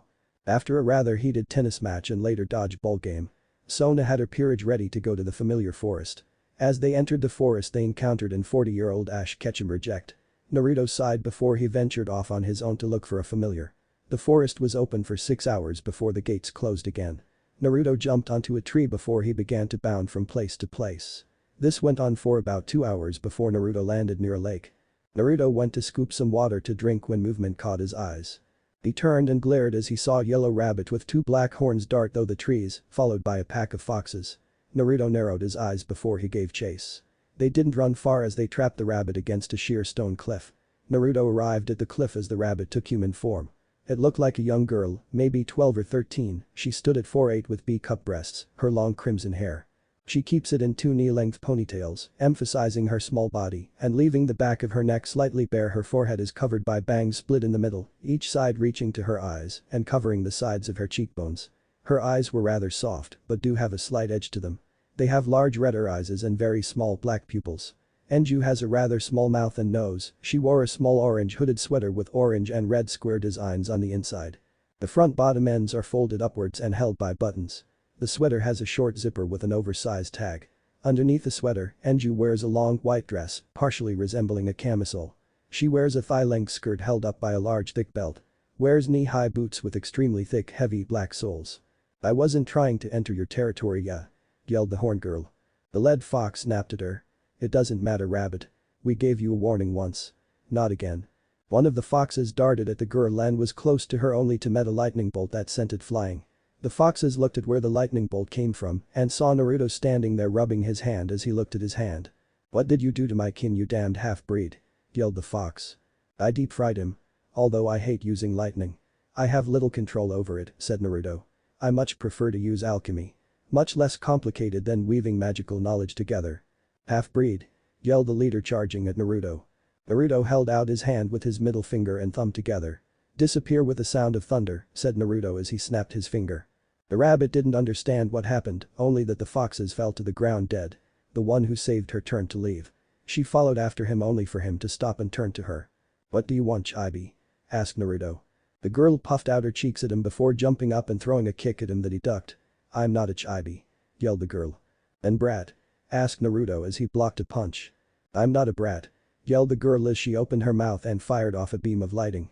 Naruto held out his hand and stopped the lightning. He looked at his hand grinning. "I like you, Chibi. How about becoming my familiar?" asked Naruto as he held out his fist. The girl grinned at him. She bumped fists with Naruto. "Sure. I have nothing better to do, Oni-san." "Yeah," said the girl. "My name is Uzumaki Naruto. From this point forward your name is Enju," said Naruto. The now named Enju grinned at this. "I can live with that," said Enju. "And cutter it would be cut."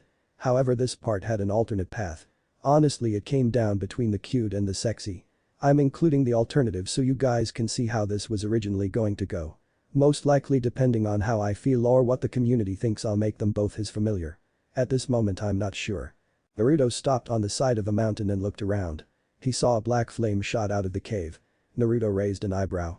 That was new. It had been nearly a year since Naruto had been to the familiar forest, but to see that was something. Dark flames could only be found in the ninth pit of hell. A place even devils dare not tread. Naruto walked into the cave and into the deepest parts of the cave. Before long he found himself staring at living flames, the glowing green eyes that seemed to stare into his soul. The long slender body of a serpent was easy to see. A third red eye could be seen on the top of its head. The dragon of darkness flames looked at him for a moment before it opened its mouth. "Why are you here, child?" asked a dragon in a female's voice. "I was wandering around when I saw your flames, great one," said Naruto. "Flatter I see. If I was that young Citri girl or even the one who could be her twin, I would swoon and fall into your arms," laughed the great dragon. "So you have the power to read minds?" asked Naruto. "My power of clairvoyance is great. Nothing like my mother's or even Grimmary's own, but then again I am a queen darkness dragon who gained the power out of a mutual partnership," said the dragon. "What is your name if you don't mind me asking?" said Naruto. "Unlike other dragons, we of the darkness flames have no use for names. Our males die within months of birth from fighting and burning out their limited powers, and we queens have no desire to be near each other," said the dragon. "Then what if I give you a name?" said Naruto. The dragon laughed as she stared at him. "A halfling like you? Please. A human mother and a demon father. What was his name? Namikaze Minato of the Kyoto faction. I believe he was a lightning beast. You yourself are a human with strong lightning powers, but you refuse to use them for anything other than that silly alchemy," said the dragon. Naruto frowned hearing this. Before he vanished and appeared before the dragon, gripping her by the neck and slamming her to the ground. The dragon roared as she glared at Naruto. "Do not talk about that bastard Minato to me," yelled Naruto, releasing lightning from his body. "So you have some fire to you after all. No male has ever been able to manhandle me, and you have a powerful aura. Our hatchlings will be quite powerful." "Very well, master," said the dragon as she began to burn and take a different shape. Her new form was rather striking in appearance. She looked quite young and beautiful, standing at nearly 5'8" with large D-cup breasts. She had long black hair with green highlights, copper brown skin with pointed ears, sharp canines, and dark green eyes. She wore a black robe with purple outlines, a green sash and no footwear. "From this moment forward your name will be Rina," said Naruto with a smile. "Very well. Take care of me, master," said the now named Rina. Chapter 9. The icy calm before the blazing storm. Location: Kuo Town. Place: Naruto and Tsubaki's apartment. Time: 0720, Friday, August 31. "Taibi, I told you not to add that crap to the food," yelled a voice. "What was that, you overgrown lizard? Last I checked all that fat went to your boobs," yelled another voice. Naruto groaned as he heard his two familiars fighting downstairs in the kitchen. Shortly after the two met, they had instantly started a rivalry of sorts that made no sense to the young blonde male. It had something to do with height and other things. "Those two are quite lively for a Friday morning," said Naruto. "At least my familiar stays in the forest when I don't need him," said Tsubaki as she awoke wrapped in the arms of Naruto. The last week following their trip to the familiar forest had been quite stressful. According to Sona, Riser was getting impatient. He would be visiting soon. Sona had made it perfectly clear to both Naruto and Tsubaki that she didn't want to scare the others. Tsubaki was aware that her best friend was losing sleep over this, as well as her responsibility as council president. "You're thinking too much, Tsu-chan," said Naruto. Tsubaki turned in Naruto's arms before rolling them over and throwing her hips over his waist. The fact both were naked and Naruto was hard as a piece of steel was ignored by Tsubaki. She traced the dragon tattoo on his left pec and admired the rabbit on his right pec. His familiars wanted to always be close to their master. Considering the meanings behind both tattoos' familiars, it was quite cute. "I can't help it," said Tsubaki as she racked her nails across his chest. Naruto growled as he felt her grind her sex against his. Oh, how he wanted her so badly. Tsubaki smirked at Naruto. Even after living together for 5 years she could still push his buttons. Tsubaki stopped and leaned down, kissing Naruto. Naruto returned the kiss with passion. The duo made out for a few moments before stopping. At this point Naruto had his hands on her plump ass and she was wet. "Remember our promise, Naruto," said Tsubaki. "Until Sona is free," said Naruto. Tsubaki kissed Naruto before getting up to go and shower.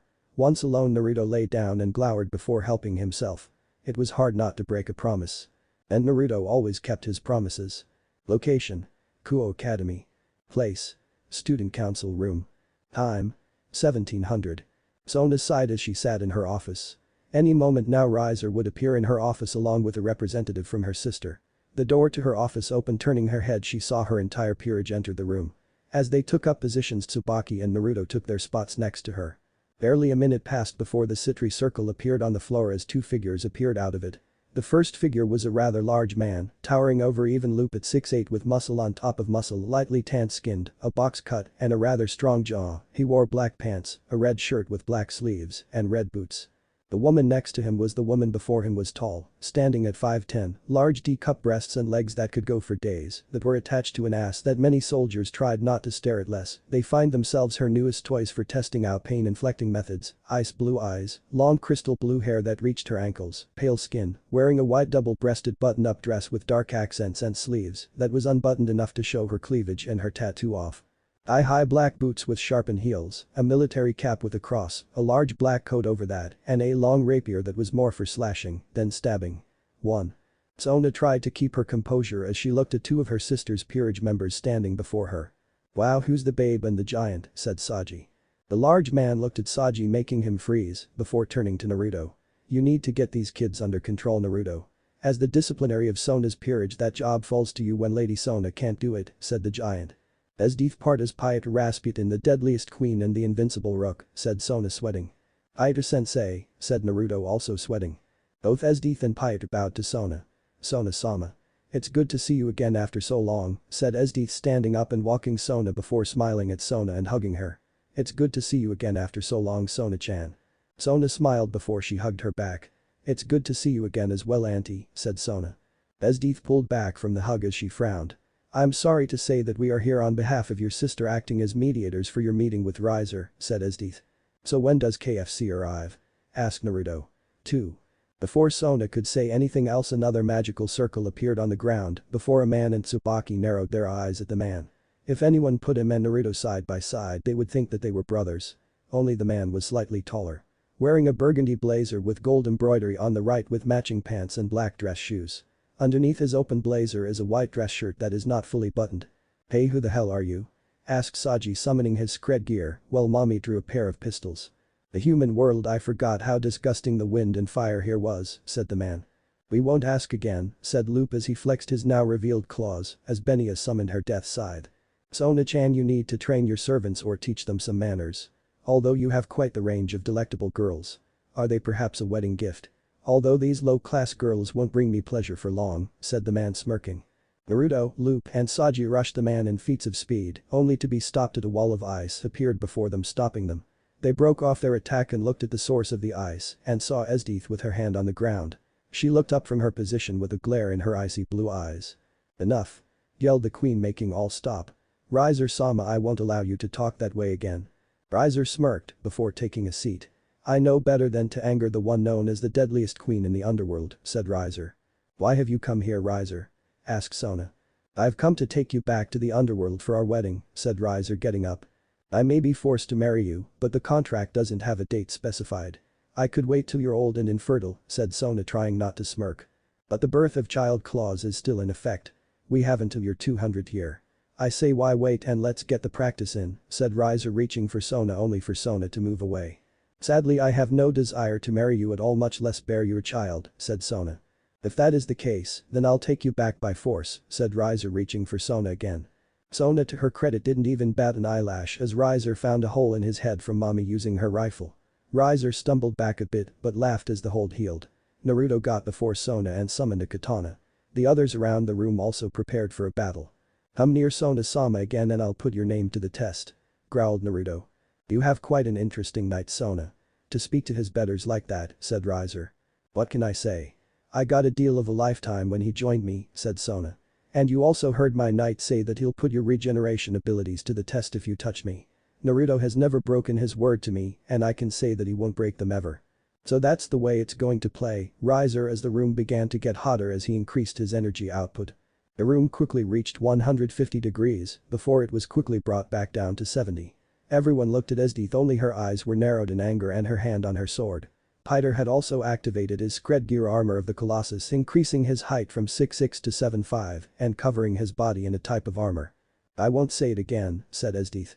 "Since neither party can come to an agreement, Seraphol Leviathan-sama has authorized me to issue a rating game challenge." Riser shrugged his shoulders. "I have no problems with that, however you're shy a full set, well, I have all my pieces." The magic circles appeared, allowing Riser's harem to appear. As the two sides stared each other down, battle plans were already underway in both leaders' heads. Aside from that, Naruto himself was planning a surprise for Riser. Location: Japanese Alps. Place: Gremory Villa. Time: 1300, September 1st. Riser had agreed to give the student council a handicap. Seeing as he was a veteran of the rating games at this point, it would be unfair to expect Sona to fight him.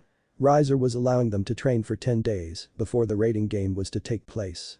The members of the student council were hiking to their training grounds. Riaz was allowing her to use her family's mountain villa as her training location. The group arrived at the villa around noon and quickly settled. Once everyone dropped their gear, Sona called all of them to the day room.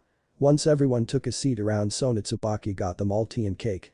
"I think it's time I told you all about how I came into this contract," said Sona. This made everyone look at her in shock. It was well known to the peerage that Sona had another betrothal before Riser, but she ended that one with a chess match. Riser wasn't a fool and knew what Sona planned when she invited him over to talk about a chess match. He was adamant that he was going to marry a pure-blood devil with status. Hence his rush to get Sona into a wedding dress. "This story starts when I was 10 years old, before Riaz and I knew about our marriage contracts, when she was my best friend," said Sona as she started to remember the better days when Riaz was her best friend. Flashback. The 10-year-old Sona followed after Riaz as they ran around the citry fields. Esdeath and Grafia were watching over them on the orders of Seraphol and Serziches. Sona and Riaz often played together, at least 3 times a week. Both girls were the stars of their clans. It was only recently that both girls got their evil pieces and both actually got surprised. Riaz managed to have a mutated bishop piece and Sona a mutated knight piece. As the girls fell into the grass laughing, they reached out and grasped each other's hands as they looked up at the night sky. This was just another day in their lives. They were sure that nothing would ever change the way they thought about each other. "Hey Sona-chan, what kind of peerage are you going to build?" asked Riaz. Sona smiled. One built around the heart. All the powers and scared gears in the three realms mean nothing if you don't have the heart to back them up, said Sona. Riaz nodded before she rolled onto her stomach. I want a peerage of friends and like-minded individuals. Ones who won't compromise their integrity, even for my sake, said Riaz. Sona smiled. We both have high goals for ourselves, Riaz-chan, said Sona. Sona promised me that one day we'll have our own rating game, said Riaz holding out her pinky. Sona took the pinky. I promise, said Sona. Flashback end. Shortly after that we were told by our families that we were engaged to other houses. Riaz to Phoenix and myself to Furkas. I managed to beat the man I was to marry in a chess match a month after I was told. Rizer heard about me beating his friend and had the contract recreated. For about a year after that I hardly talked to Riaz as she was obsessed with breaking the contract, said Sona sighing. 2 weeks before I encountered Naruto was the day that Riaz managed to trick me into taking her contract. How did she manage that? Asked Saji. There is an out clause that Riaz exploited that I didn't know about. It was so ridiculous that most people wouldn't have thought about it, said Sona. To this day I'm not even sure how she got her hands on the contract. Flashback. Riaz sat across from Sona with Akeno and Tsubaki joining them. They were drinking tea that Akeno had made. Sona was happy to see her friend again. They even managed to allow their queens to meet. Although Riaz also had a rook, but she was currently busy. Riaz, I was surprised that you called me over, said Sona. Riaz smiled. I haven't seen my best friend for almost a year. I wanted to see you, said Riaz. So what's the occasion? Asked Sona taking a sip of her tea. Are we going to play chess or one of your Japanese games that Surzich's brought you? 3. Oh right. There's this matter, said Riaz putting down the tea and fishing out a piece of paper and passed it to Sona. Sona picked it up and quickly skimmed though it. Kuo town? Asked Sona. That is right. Our families are allowing us to share control of the territory. I started looking at the area. It's quite large, said Riaz. Sona reread the contract fully and nodded in understanding before she took a rock feather and dipped it in ink.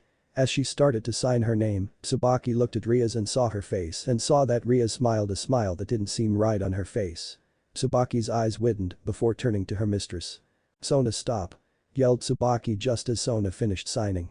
As she did, the contract glowed before the seal of Grimory on the contract shattered and was replaced by the seal of Citri. Sona's eyes widened as she took the contract and felt a top layer over it. Ripping away, she looked at it and her eyes widened. It was the contract of marriage between herself and Rizer Phoenix. Sona looked at her friend and saw her smile and say one word. Freedom, said Riaz. Flashback end. The conditions are as follows. It must be a high-class pure-blood devil from a clan and not an associate family, the female cannot be younger than the betrothed by 10 years, and finally the female must willingly sign the contract to replace Riaz, said Sona as she stood and looked out the dining room window. Everyone looked to their leader and understood her situation even better now. Naruto stood up and looked at Sona before getting to one knee and grabbing her hand. Sona blushed at this before she saw the others follow Naruto and kneeling before her. Sona-chan, I made a promise with Tsubaki years ago after you saved me from the streets. I would give my life to make any wish you have come true. Now I make this oath to you. I promise you that I will free you from Rizer Phoenix or die trying. That is a promise of a lifetime, said Naruto. Sona smiled as tears spilled out of her eyes. Thank you, my silver knight, said Sona. And cut. This chapter was pretty easy. Also, next chapter I'm going to drop a data sheet on Naruto. Or any of the other characters that you want one on. Chapter 10. Citri vs Phoenix PT1. Location. Kuo Academy. Place. Student Council Office. Time. 11:30, Tuesday, September 11th. The 10 days came and went in a flash. Sona kept her people busy with a strict training schedule. Nothing was left to chance. Naruto made sure everyone was working as hard as they could, even Sona. Naruto also did extra training at night and spent time in the forge. Everyone was finishing their final touches before they went into battle. Sona's future was on the line here. Sona looked at one corner to see Momo standing next to Saji at the window. She could use her powers to listen into what was being said, but chose not to. Whatever was said was their business. If something came of it, then she would be happy for her peerage. Shaking her head, she looked at every member of her peerage. The glasses-wearing king sighed as she sat in her chair just looking at her peerage. She was prepared for the worst. In the case of a complete defeat, she would release her servants from their bondage. It was something all kings could do, but few did. It was considered a sign of weakness and failure to release one's peerage. She'd rather have that failure hanging over her head than Rizer potentially raping the females of her peerage and killing the males. "Sona, are you alright?" asked Naruto as he walked up to Sona. "No, I'm scared that we'll fail, Naruto," said Sona, confiding in her knight. I know we've done all we can, but that doesn't stop the doubts from finding their way into my mind when I'm not focusing. Trust in your friend Sona. We won't let you fall," said Naruto, placing a hand on her shoulder. Sona would never admit it, but Naruto's mere presence gave her peace of mind. She trusted all her peerage, but something about Naruto made her believe in her heart that she had a chance of winning, even though logic said otherwise. Sona looked at the clock and saw that it was 30 minutes to show time. "Everyone gather around," said Sona, putting her fears in the depths of her mind. All conversation stopped as they walked over to Sona. She opened a map of the raiding game. They would be playing in a replica of the school. This was done to give Sona the advantage as Riser had competed in 10 raiding games with only 2 loses. And those were due to favors owed. In short, Riser had never willingly lost a raiding game. Now here they were, no true raiding game experience under their belts. Okay, so here's layout of the board. We will be stationed inside of the old schoolhouse as our base, while the student council room and the surrounding 100 feet above and below the area are considered Riser's base, said Sona. That sounds perfect. We know the school better than they do, said Saji. The greenhouse and the gym are the perfect areas to lay trains and start the game, said Benya with her mask on. Oh, that reminds me, said Naruto as he used a magic circle and summoned several small bracelets with hexagons on them. These are replicas of Silver Skin. They will protect you from at least tier 4 magic and physical attacks, while only reducing the power behind tier 5, 6, and 7 magic. Anything past that and they're useless. They also only last for 30 seconds. Use them wisely, said Naruto. Everyone took one and wrapped it around their wrist as Naruto summoned 2 more items. One was a blue hilt that looked like it belonged to a rapier, while the other was a short sword that looked like it was about 19 inches long with ice covering it. The blade was slightly curved downwards, one side of the blade was serrated, while the other was just razor sharp.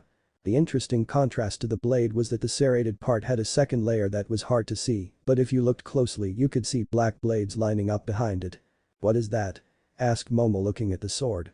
"These are things I've been making in my forge for a little over a year now. Only Tsubaki has been in my forge to see these. The blade I've been making for over a year now and the hilt for a little over 6 months, said Naruto, handing the hilt to Sona. "I call it Winter's Tragedy. It will respond to your magic only and will allow you to summon a sword of ice or water. I also made it to fit your style of fighting." "Naruto, thank you," said Sona as she summoned a belt and clipped it to her right side. The room turned white as they were all teleported away. Barry appeared in the middle of the student council room. They knew that they were in a separate dimension due to the sky outside. Haruko summoned her Buzo Renkin and took up a position beside Sona, as did Loop. 2/3 of the strikers would be defending Sona, while Naruto, Saji, Benya, and Mami would make up the advance guard, with Momo and Tsubaki would make up the reserve unit. 30 minutes into the game, or after exactly 4 pawns, 1 knight, and 1 rook were defeated, they would move on to phase 2. "The raiding game between Lord Riser Phoenix and Lady Sona Citri is now underway," said Esdeath. Sona took a breath and put on her game face, as did the rest of her peerage. Taking a seat at the desk, she summoned a chest barred with pieces that looked like all her peerage and Riser's peerage. She then used a hologram spell to make it 3-dimensional. "Let us play a game of chess," said Sona with a smile on her face as she picked up the piece that looked like Haruko. Location: Kuo Academy. Place: or club room.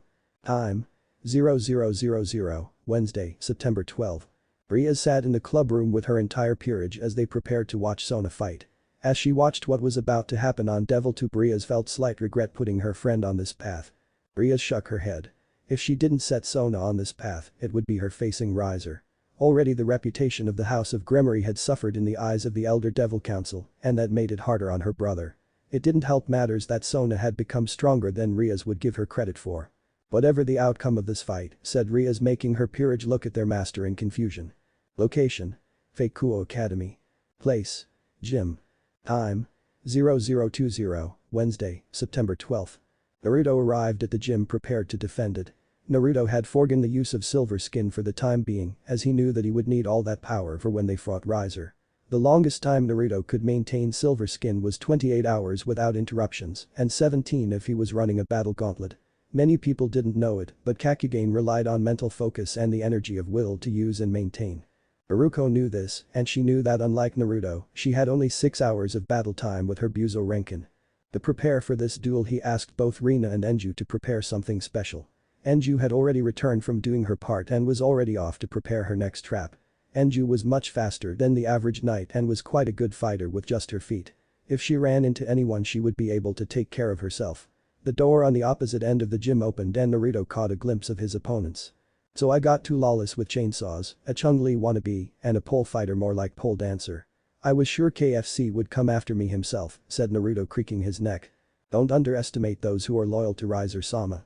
I am Mira, yelled the girl spinning her staff. The Chung-Li girl got into a stance. My name is Shulin. And I won't have you insult Riser-sama in my presence, said the Chung-Li girl. The twins revved their chainsaws. We are Isle and Nell. Come play with use Mr. Knight, said the twins. Naruto smirked as he drew his new sword. Frost Pain. I'm glad I got such lovely ladies to keep me company. Now I'll get to test out my new weapon on you ladies. Please go easy on me, it's my first time, said Naruto winking at them. Allow me girls. I don't mind popping his cherry, said Mira twirling her staff. But a threesome is so much better, said Shulin. Let us join in, said Isle grinning. Yeah. It's been a while since we got it good and proper, said Nell. Little girls shouldn't be so creepy, said Naruto. Mira was the first one to charge in and thrust her staff at Naruto. Naruto blocked with the flat of his sword before blocking a dual strike from the twins as the chains sparked as they clashed with his sword. Throwing them away, he blocked a strike from Shulin. Jumping back, he opened his hand and charged a bolt of lightning before firing it at Mira. Mira barely had a second to last before the attack struck, electrocuting her. Mira screamed in pain. Even though it was a tier 1 spell, it seemed that Mira didn't have a talent for magical defense. Naruto was forced to stop the lightning as he turned to the twins, stopping their attacks with Frost Pain. This was short-lived as he was sent flying by Shulin. Naruto flipped in the air and landed while rubbing his stomach. It looked like she focused on the strength aspect of the rook.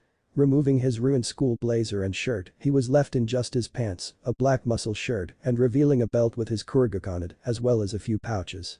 Putting a hand on the ground, Naruto made several spikes shoot at the girls. Shulin jumped before them and unleashed a wave of fire that stopped the spikes cold. Naruto charged in and met Mira, who went for a sweep with her staff only for Naruto to flip over it and kick her in the back.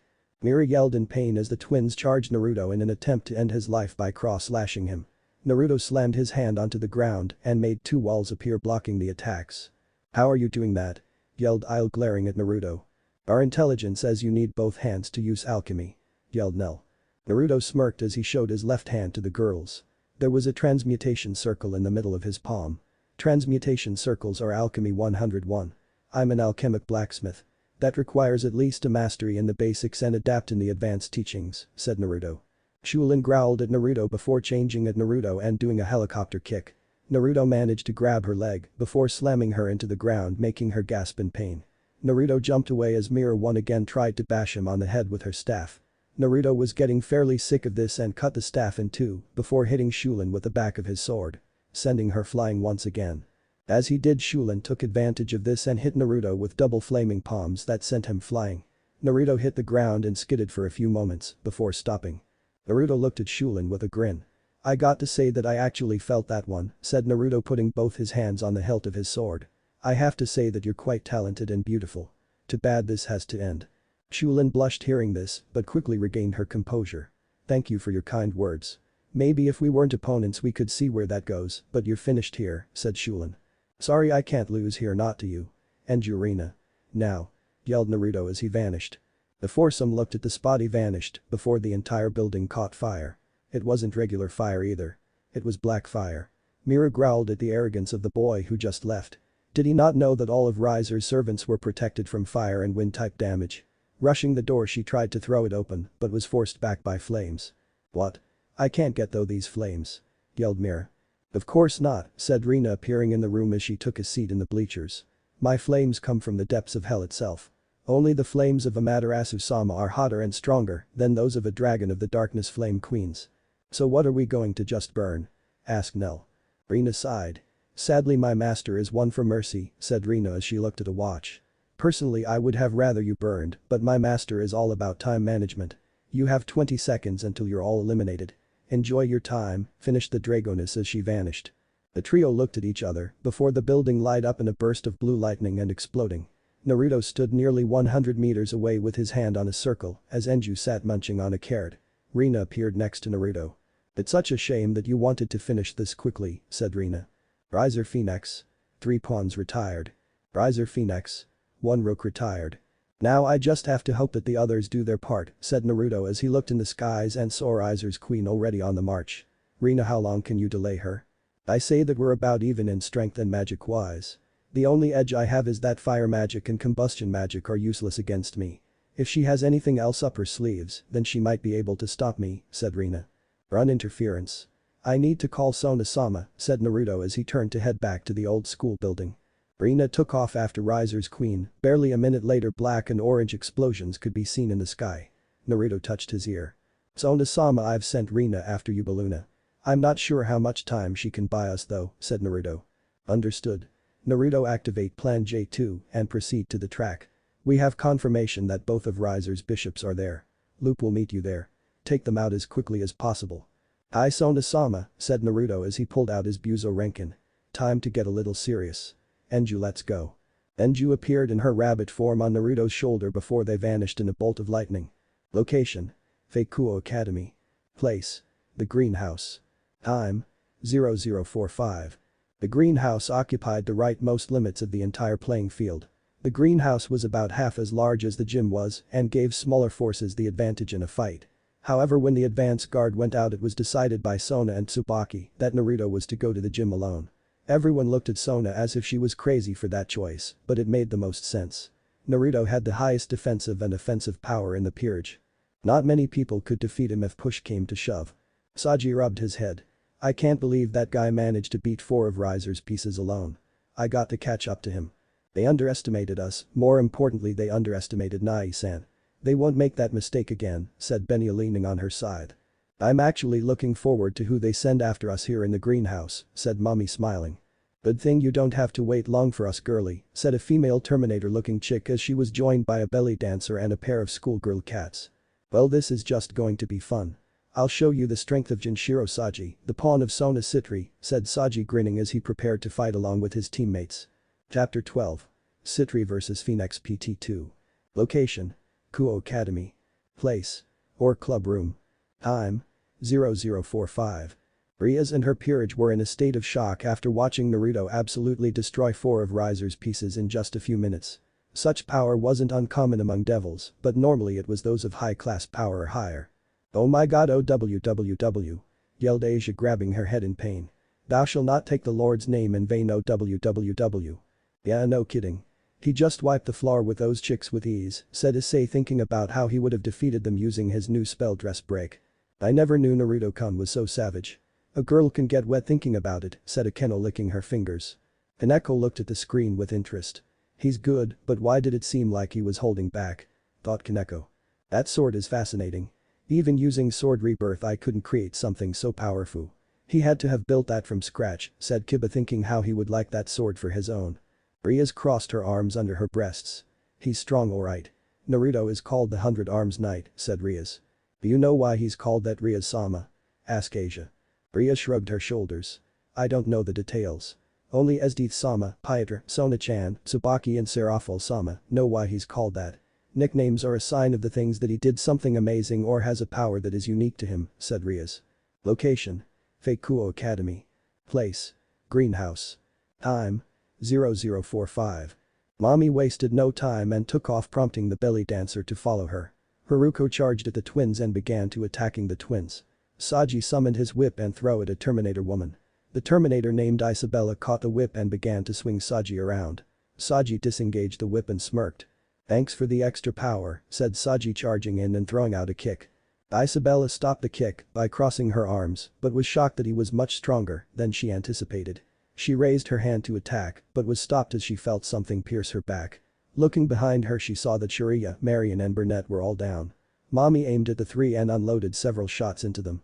Sorry, but we don't have a lot of time to waste on you guys, said Benya, jumping up and swing her scythe at Isabella's neck. Lord Riser Phoenix 3 pawns retired. Lord Riser Phoenix 1 rook retired. Alright girls, let's head back to Sona-sama, said Saji. It would be for the best if we make haste and return to Sona-sama, said Mommy as she began to reload her gun. Benny opened the door to the greenhouse and was greeted by Riser's queen, who was holding an unconsciousness Rina by the back of her kimono. Yubaluna raised her hand and flared her magic before unleashing a large ball of flames that exploded. Lady Sona Citri 1 bishop retired. Lady Sona Citri 1 knight retired. Lady Sona Styri 1 pawn retired. Location: Feikuo. Place: or clubhouse. Time: 0050. Damn it, said Sona as she removed said pieces from the board. "Are you alright, Oho-sama?" asked Loop. "No. The first plan to defeating Riser relied on Saji draining his energy. Now we have to switch to another plan," said Sona. Momo looked out the window as her eyes winted. "Everyone run," yelled Momo as she tried to run away from the window. She barely made it a few feet before she was blasted in her back and sent flying out like a light. Loop rushed forward and tried to catch her as her body vanished. Loop growled as his hands became claws. Looking at the window, he saw Riser floating there. Jumping out the window, he charged the man and slashed him across the chest. Riser kept his smile as if he wasn't even attacked as his body burned. Loop turned in midair and turned his left foot into a wolf's paw as it was charged up with lightning. "Lightning crash," yelled Loop, putting his foot to Riser's chest and sending him to the ground with a crash. Riser rose from the ground and flew at Loop before grabbing him by his head and unleashing a point-blank rage explosion. Loop yelled in pain as Riser unleashed this attack several times of Loop before throwing him to Tsubaki and Sona. Loop rose to his feet panting as he ripped away his shirt. "Tsubaki, heal Loop and contact Naruto." "I'll hold off Riser," said Sona, grabbing her hilt and creating a 37-inch blade made of ice. "Hi," said Tsubaki as she put her hands over Loop. "Kura. Burn." Tsubaki's hands turned blue as she tried to heal Loop. However, since Tsubaki wasn't a healer, her magic specialized in protective barriers. Looking up from her task, she saw that Sona was doing her best to hurt Riser, but each attack she dealt him was met with him healing himself. Thrusting at him one more time, Riser caught the blade in his bare hand as flames burst from the wound. "This is going to get boring fast, Sona darling," said Riser, smirking. "Allow me to spice things up a bit." Location: Feikuo. Place: Track. Time: 0050. Naruto appeared before Riser's two bishops, two knights and two pawns wearing silver skin. Naruto raised a brow at this. Somehow the girls had been able to conceal their magic. He was already at a disadvantage thanks to that bitch Unabella. He knew that now the fight would have to be tipped so far in their favor, victory would be the inevitable outcome. "I was under the impression that it was just you two bishops," said Naruto. "You can thank me for that," said a blonde-haired girl with drill pigtails, wearing a pink dress. "And who might you be, Oho-san?" asked Naruto as the woman wearing the full plate armor growled at him. "You will address Lady Ravel Phoenix with the proper respect she deserves," said the knight. "Phoenix?" said Naruto before looking at the girl. Now that he looked closer, she did look a lot like KFC. "Don't tell me that KFC is into incest." Ravel blushed as the girls of the peerage charged at Naruto, intent on harming him for his disrespect. Naruto drew his sword, blocking the twin slashes of the girls before throwing them off, before doing a back kick and catching one of the maids in the stomach. As she began to vanish, Lord Riser Phoenix one pawn retired. All the girls looked at Naruto in awe. To one-shot any member of Riser's peerage with raw strength was just unheard of. Naruto took advantage of their momentary lapse and charged up Frost Pain. Thanks to the runes in Frost Pain, it took in surrounding excess magics and stored it for use. Fire magic was hard for it to absorb, but it managed. Now it had enough magic power for 3 or 4 for its named attack. "Icy Brust," yelled Naruto, slamming the blade into the ground, unleashing several spikes of ice. Each one pierced a girl, making them scream in pain as they were all retired. All except Ravel, who the attack missed. "What the hell?" asked Ravel. Naruto looked at Ravel. "I'd rather not hurt a little kid if I can avoid it. You're only what, 12? Ravel blushed in rage. "I'm 15, you asshole," yelled Ravel, throwing a fireball at him. Naruto blocked the attack with ease. "Just retire please," said Naruto. "I'd hate to have to hurt such a cute girl." Ravel blushed and began to spit out nonsense. Before another word could be said, an explosion could be heard in the distance. Naruto looked in the direction of the smoke and narrowed his eyes. He vanished in a burst of speed, hoping to get to Sona and the others before it was too late. Location: Feikuo. Place: outside the Orc Clubhouse. Time: 0055. Sona summoned a water wall, blocking a ball of fire thrown by Riser. Riser was floating in the air with his flaming wings and was having a ball. He had managed to defeat Loop, even though Loop managed to put up a fight. Tsubaki was a few feet away from her, trying to heal her burned arm. "Really, Sona dear, it would be easier to just give up," said Riser. Sona didn't replay and jumped into the air before slashing at Riser with her sword. Riser blocked the attack with his arm, but the sword was sharp enough and could enough to sever said arm, but Sona paid for it with a kick to the gut that launched her into the roof. Riser looked at his arm as it regrew a few seconds later. Riser floated over to Tsubaki and gripped her chin in his hand. "Maybe I'll make Sona watch me take your virginity before I take hers," said Riser with a smirk. "Get your hands off her," yelled Naruto, spearing Riser and taking them both to the ground 3 floors below. The two of them hit the ground hard. Naruto rolled off Riser and stood in a fighting stance. Riser's entire body burst in flames, healing all his wounds before getting up. He looked at Naruto before he threw a fireball at him. Naruto took the full brunt of the attack, but it did little to Naruto thanks to Silver Skin. Naruto charged at Riser and did a full punch into Riser's face. Riser grit his teeth before firing back his own punch into the armored face of Naruto. Naruto wasn't even affected as he threw a knee into Riser's gut. Riser gasped in pain. Riser looked at Naruto before he flew into the air and pulled back both of his hands before throwing dual fire tornadoes at Naruto. Naruto took the attack with ease before he vanished and appeared before Riser, grabbing his head and headbutting him in the head. Riser felt his nose break before he grabbed Naruto and unleashed a point-blank range burst of flames that exploded. Naruto was blasted away and skidded several feet away and crashed through a tree. The blonde-haired knight rose from the ground and shook the dust off his body. He glared at Riser from under his hat before he charged at Riser, but as he did he drew his sword and slashed at Riser.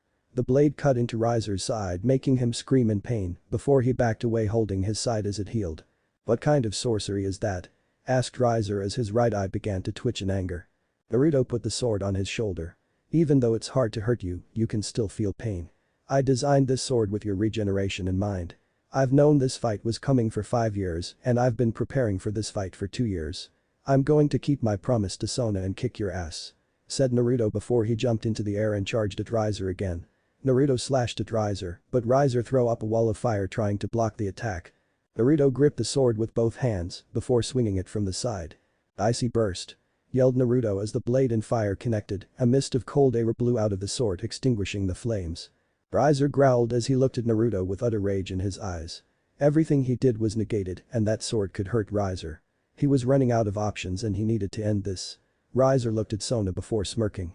Sure, this was a bit of a gamble, but he needed to win this fight. Riser flew at Sona and Tsubaki before he began to gather all his energy as he took the form of his namesake and turned into a 20-foot-long bird with large wings and hovered as an orb of flames surrounded the entire area. Ravel looked at her brother in fear, knowing what he was planning. Riser's full magic capacity topped off a tier 6, however he had found a way to bypass that little limitation. A way he had been working on for over 4 years. "Phoenix down," whispered Ravel in fear. "I can't believe you forced me to use my trump card. Sona, I hope you realize this isn't nothing personal, but your knight is just a damn annoying for my liking," laughed Riser. Naruto burst through the flaming sphere and slashed at Riser. "Icy burst," yelled Naruto as he unleashed pure cold at the bird. The sword went through the flames, but didn't extinguish them. "What the hell?" yelled Naruto as he had to jump back as he felt the heat of the flames were stronger than 7th tier magic. Riser began to laugh. Surprised. "This is Phoenix down. My ultimate devil move. By turning my body into this form I become impervious to physical and magical attacks, my demonic powers rise to super level, and I regenerate 100% of my health, even though I will lose all my magic for an entire day. Everyone in this sphere will be destroyed." Naruto growled at Riser. "Damn you, Riser." The flames became hotter as Sona, Tsubaki, and Ravel all fell to the knees, gasping and trying to breathe. Even though Ravel was a phoenix, she had nowhere near the demonic energy Riser did. Naruto was being affected himself, but thanks to Silver Skin he was able to take it. Naruto didn't even think about what his next move would be.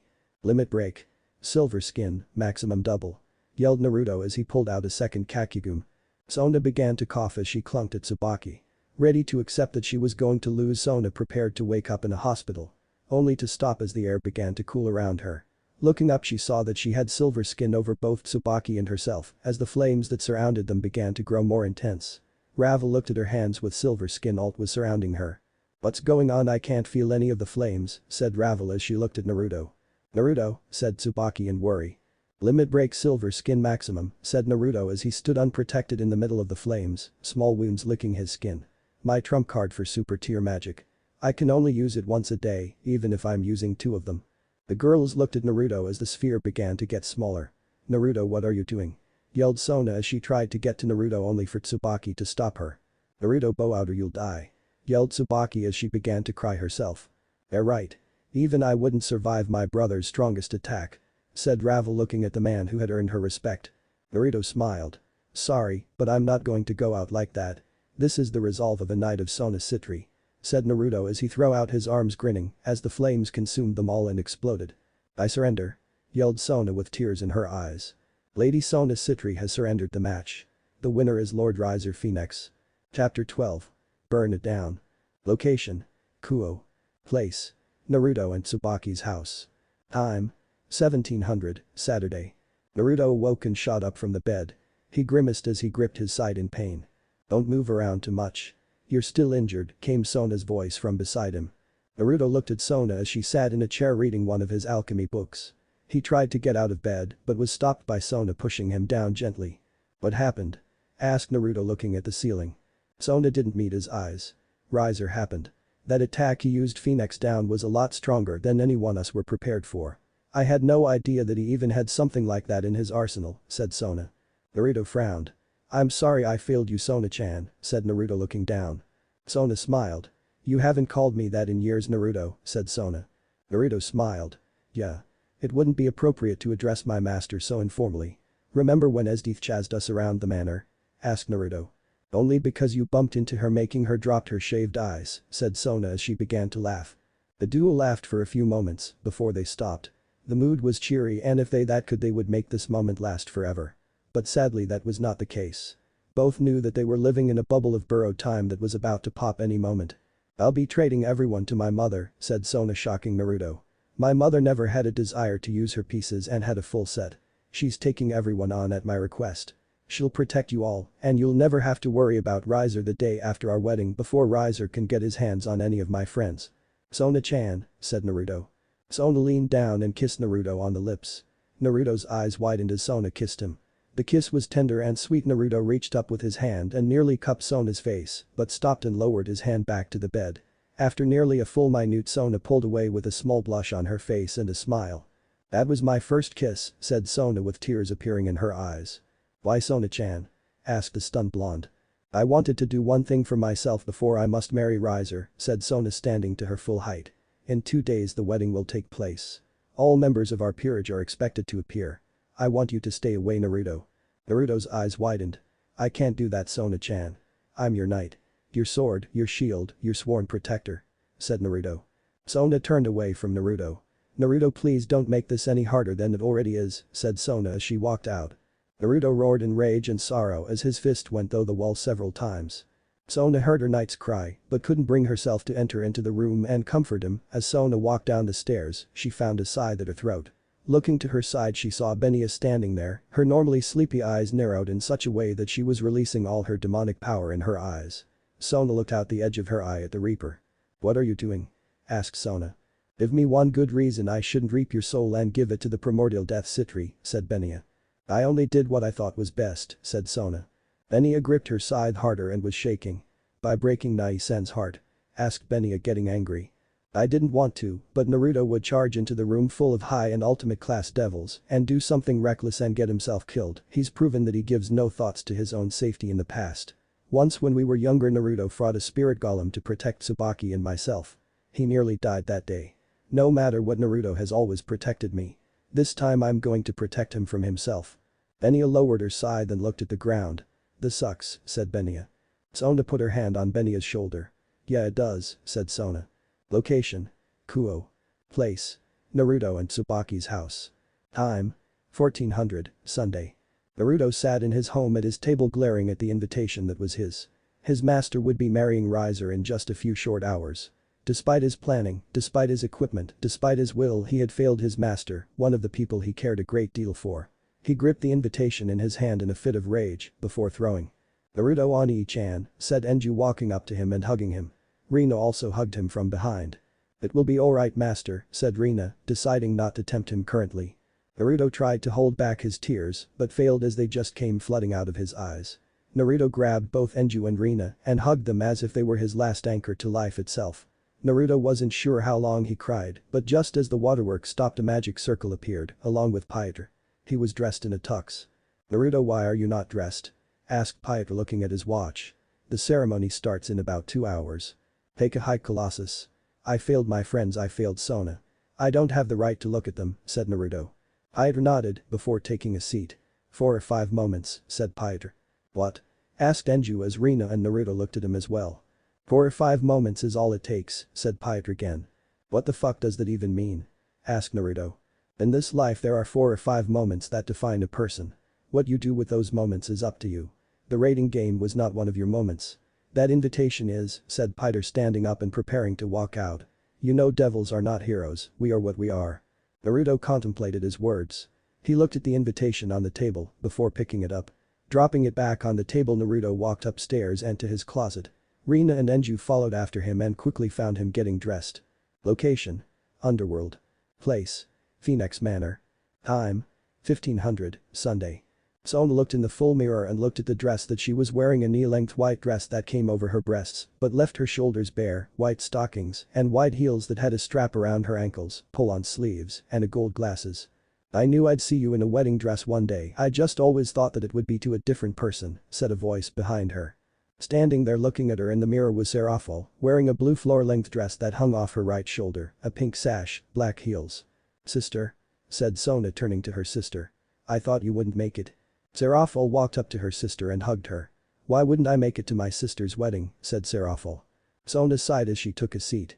I don't want to marry him, said Sona holding back tears. Sarah hugged her sister from behind. It's alright Sona.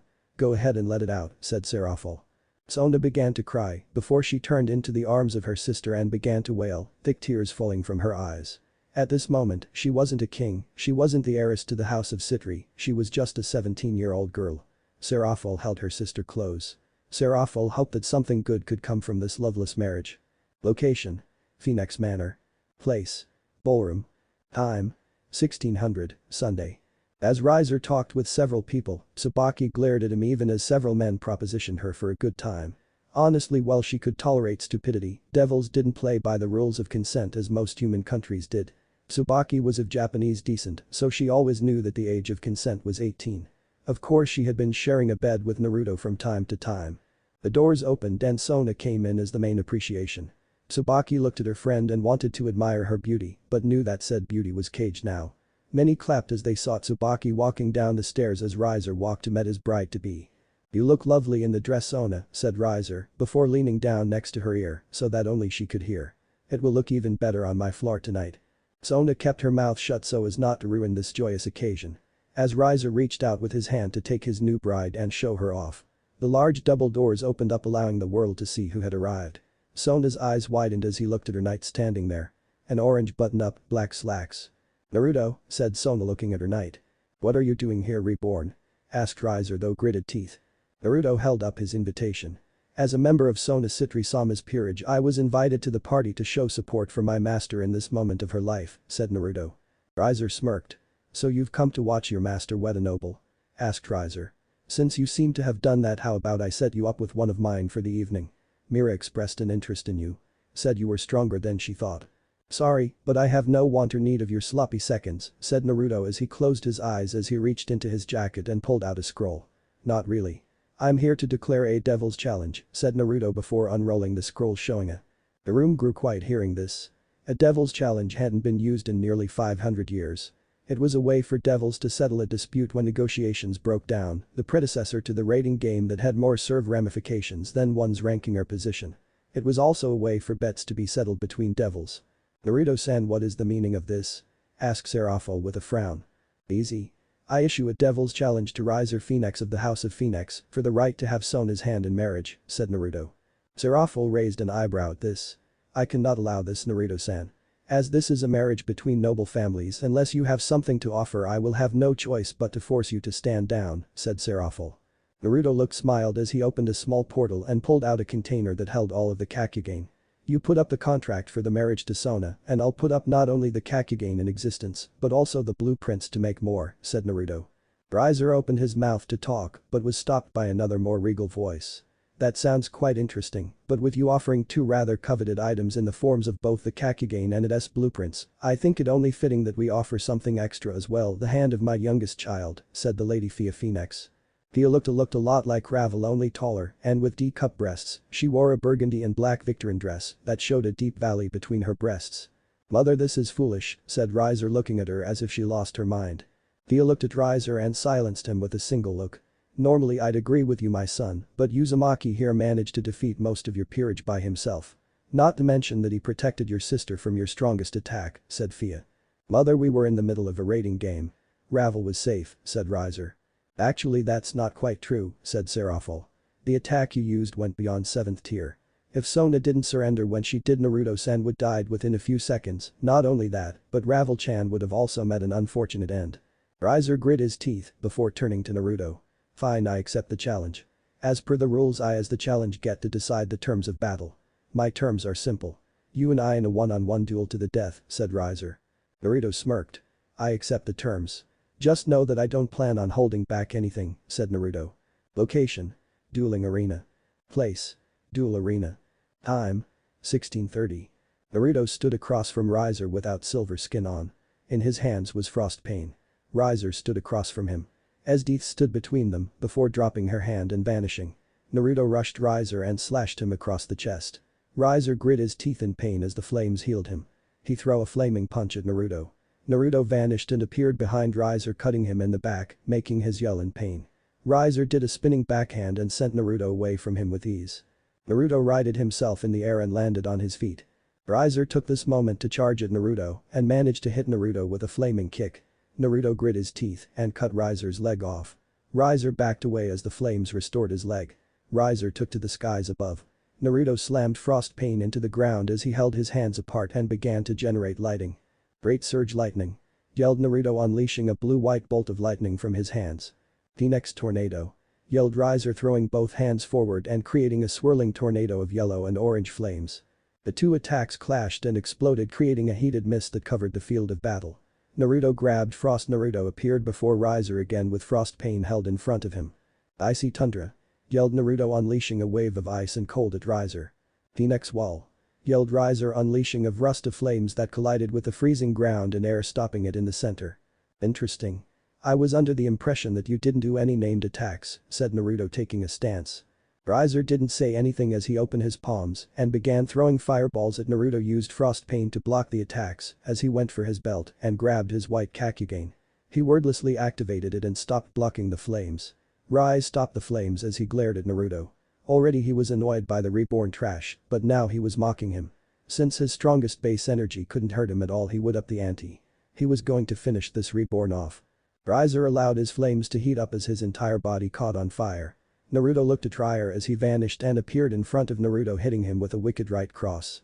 Naruto felt as if he had been hit by a sledgehammer as he rocketed away and hit one of the walls. Rolling out of the wall, Naruto's hat fell on the ground as he undid the top part of his coat, showing a burning bruise. Naruto wiped the blood from his mouth as he was forced to roll out of the way of a flaming axe kick that melted the bricks. Naruto righted himself before the gloves receded and he clapped his hands together, created a wall as dozens of spikes launched from it. The spikes hit Riser, but they did little to the youngest Phoenix son as he made his way to Naruto. Naruto charged at Riser and stomped the ground as he pulled back his right fist, allowing lightning to coat his fist. Uzumaki lightning crush straight! Yelled Naruto, throwing out one of his strongest attacks. Riser crossed his arms blocking the attack, but the force was enough to send him backwards and away from Naruto. Riser stopped almost 0 feet away from Naruto before he used his flames to disperse the lightning. Naruto charged at Riser using his natural speed as Riser did the same. The two men began an exchange of blows with their respective element. Thanks to Silver Skin, Naruto was receiving less damage than Riser, however Riser's high speed regeneration more than made up for it. The two men broke apart panting. While Riser was healing, he was still affected by the damage. It took a toll on not only his demonic energy reserves, but his stamina as well. The youngest male Phoenix glared at his opponent. Where did all this power come from? You didn't have it during the raiding game. Yelled Riser. Naruto chuckled before spitting out a glob of blood. I've always been remarkably strong. Most of your peerage was weak enough for me to beat without using my alchemy or lightning-based abilities. Had I gotten to you before you got to Sona, we would have won. Seeing as how you got to her and unleashed your strongest attack, I had no choice but to use not only my own trump card but protect all three ladies involved. Now that you and I are alone, I can go wild. Limit break. Silver Skin, maximum double. Yelled Naruto, allowing Silver Skin to reach its current maximum power while summoning a second Silver Skin. Please, this little trick won't stop me from winning. Yelled Riser. Silver Skin. Straight jacket mode. Yelled Naruto. This Silver Skin began to break down and fly at Riser in waves. The hexagons swirled around Riser before they constricted on him and bound his body. Riser tried to access his powers but was stunned to find that he couldn't use his demonic power. He looked at Naruto, who was smirking. Naruto vanished and appeared before Riser before hitting him with an uppercut that rocked Riser's entire world and sent him flying. Naruto vanished and appeared in his path with his right fist cocked back, lightning that was formed into the head of a dragon, with dark flames also flickering in and out. Uzumaki special. Limit break punch. Yelled Naruto as he punched Riser square in the chest. Riser spat out blood as he was sent to the ground with so much force he broke the sound barrier and smashed into the ground, creating a massive crater. Naruto landed on the ground and fell to a knee as silver skin faded. He rose to his feet and looked at his right fist. All the bones in said hand were broken and his flash was burned. Naruto walked over to the crater where Riser was and looked in it. Riser sat there, silver skin alt barely hanging on Riser's mangled body. The only thing keeping him alive was his passive healing. Riser looked at Naruto with fear. "What the hell are you?" asked Riser. Naruto looked at him. "I'm just a knight trying to protect his king from any who would force her to do something against her will," said Naruto. Winner Uzumaki Naruto. Location. Phoenix Manor. Place. Ballroom. Time. Same time as end of fight. Sona had tears in her eyes as she fell to her knees. Serafal, Tsubaki, Haruko, Mami, and Benya surrounded the crying girl. Fia sighed in defeat but had a smile on her face as well. Even though Riser had lost, they still gained something from this. Namely, union between a feature heavy hitter and creator of the Kakyogen. Any children Ravel and Naruto had would be quite powerful. In Fia's mind it was an equivalent exchange. No, it was better. After all, she herself was a practitioner of alchemy. She summoned the contract from the Phoenix Vaults and walked over to Sona. "Congratulations on your freedom, Sona-chan. As promised, here is the contract between yourself and Riser. Naruto's name has replaced Riser's and is legally binding in the underworld. Have fun on your wedding night. Oh, as a woman who has been married for almost 300 years, it helps if you take other women into your bed," said Fia, winking at Sona before she and Ravel walked away. Sona smiled at her friends as she got to her feet. She had a fiancé to go see. Location. Kyoto. Place. Training. Time. 0400, Monday. The figure sat on a rock drinking a bottle of sake. He had sun-kissed blonde hair, blue eyes, and tan skin. His face was rather angular, and if you weren't looking at his front, you'd swear he was a woman.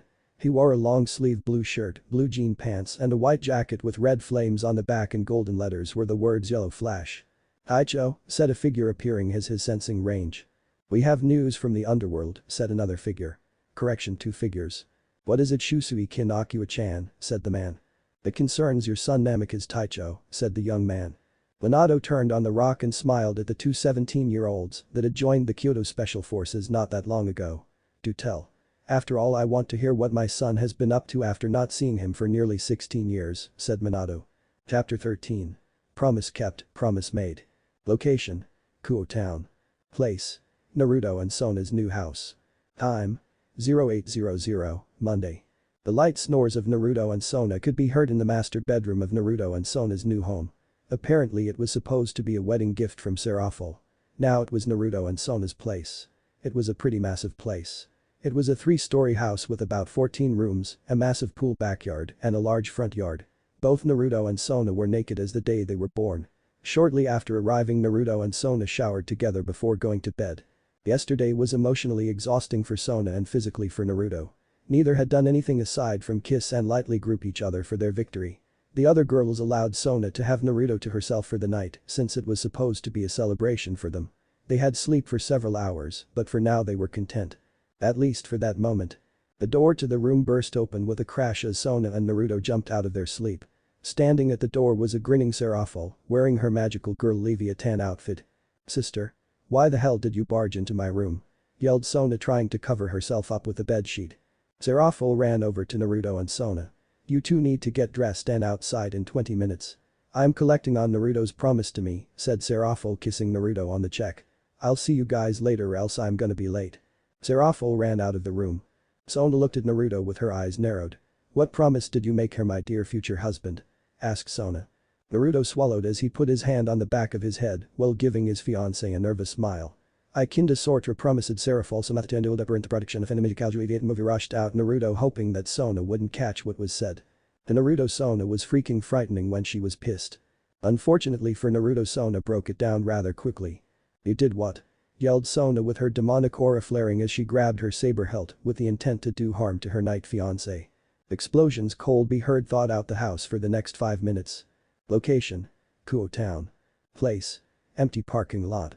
Time. 0845. The production of the movie was actually taking place in Kuo as requested by Sona's manager Queen. Seraphil had a different schedule than any of the other Satans. While Surzichas dealt with the domestic issues which made him and occasionally her buck heads with the Devil Elders and Old Guard, Seraphil herself didn't have much in the way of meetings or paperwork unless it involved another faction. Her last meeting was with the European werewolves. That was over 2 months ago. Now it was just maintaining relations and settling disputes when they arose. Which were surprisingly few and far between at the moment. Everything was set in an open parking lot set for the opening of the movie. Naruto stood in a replica of silver skin, only instead of it being silver it was white in color with black lining, a sword attached to his belt. Currently his hat was off and he stood next to Sona. Sona was dressed in a shoulder-less blue leotard that gave a good lift to her breasts which for some reason had grown overnight to large D-cup thigh-high boots, bicep-length gloves, with metal rings attached to them at the wrist, and a rapier as her weapon. 1. I can't believe in exchange for the materials you used to make Frost Pain you promised sister that we would appear in her move, said Sona with a blush. Naruto chuckled. Naruto had been an on-again off-again character that appeared 2 to 6 times a season since season 3. Even considering that magical girl Leviathan was on her 8th season. Most fans had never been able to figure out who the mysterious guardian of magicals was. Even though this movie was supposed to tie into why he wasn't around often to save Leviathan. That was saying a lot since Seraphil loved playing victim when Naruto was in an episode. As recent as the season 5 finale the bottom of Naruto's face had been revealed to the public when Seraphil kissed him. Sona, Tsubaki, Benya and Ruruka were none too pleased by that little scene. If it's any consultation you look cute when you're huffed up, said Naruto smiling at Sona. Sona blushed hearing her knight say that and looked away from him. Don't change the subject Naruto-kun. You're going to be sleeping on the couch for a week. Growled out Sona. Sona-tan, Naruto-tan. Yelled Seraphil running up to the duo and hugging them making many members of the production crew both male and female glare at Sona and Naruto since they caught her eye and not them. Eider and Esdeath were present as well. Esdeath doing her duty as manager and Piter acting as her bodyguard. Seraphil led of her sister as she began to jump around like an excited childy can't help it. I'm just so excited that Naruto-tan and So-tan are going to be in my movie. Yelled Seraphil. Both groaned as they were in for an afternoon of hell. Esdeath and Piter sighed at their king. Already quite used to her antics. 3 hours would pass after shooting the first few scenes.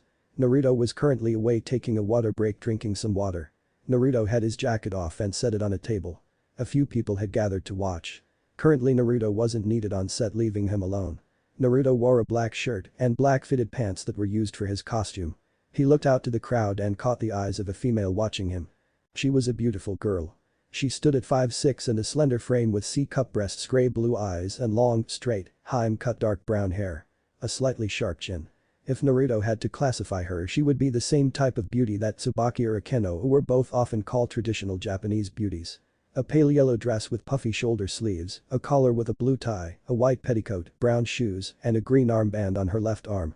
The girl smiled at Naruto before she waved at him as she began to walk away. Naruto followed after the girl. They walked nearly a mile away from the production set before Naruto flared his energy making the girl stop at the top of a small flight of stairs.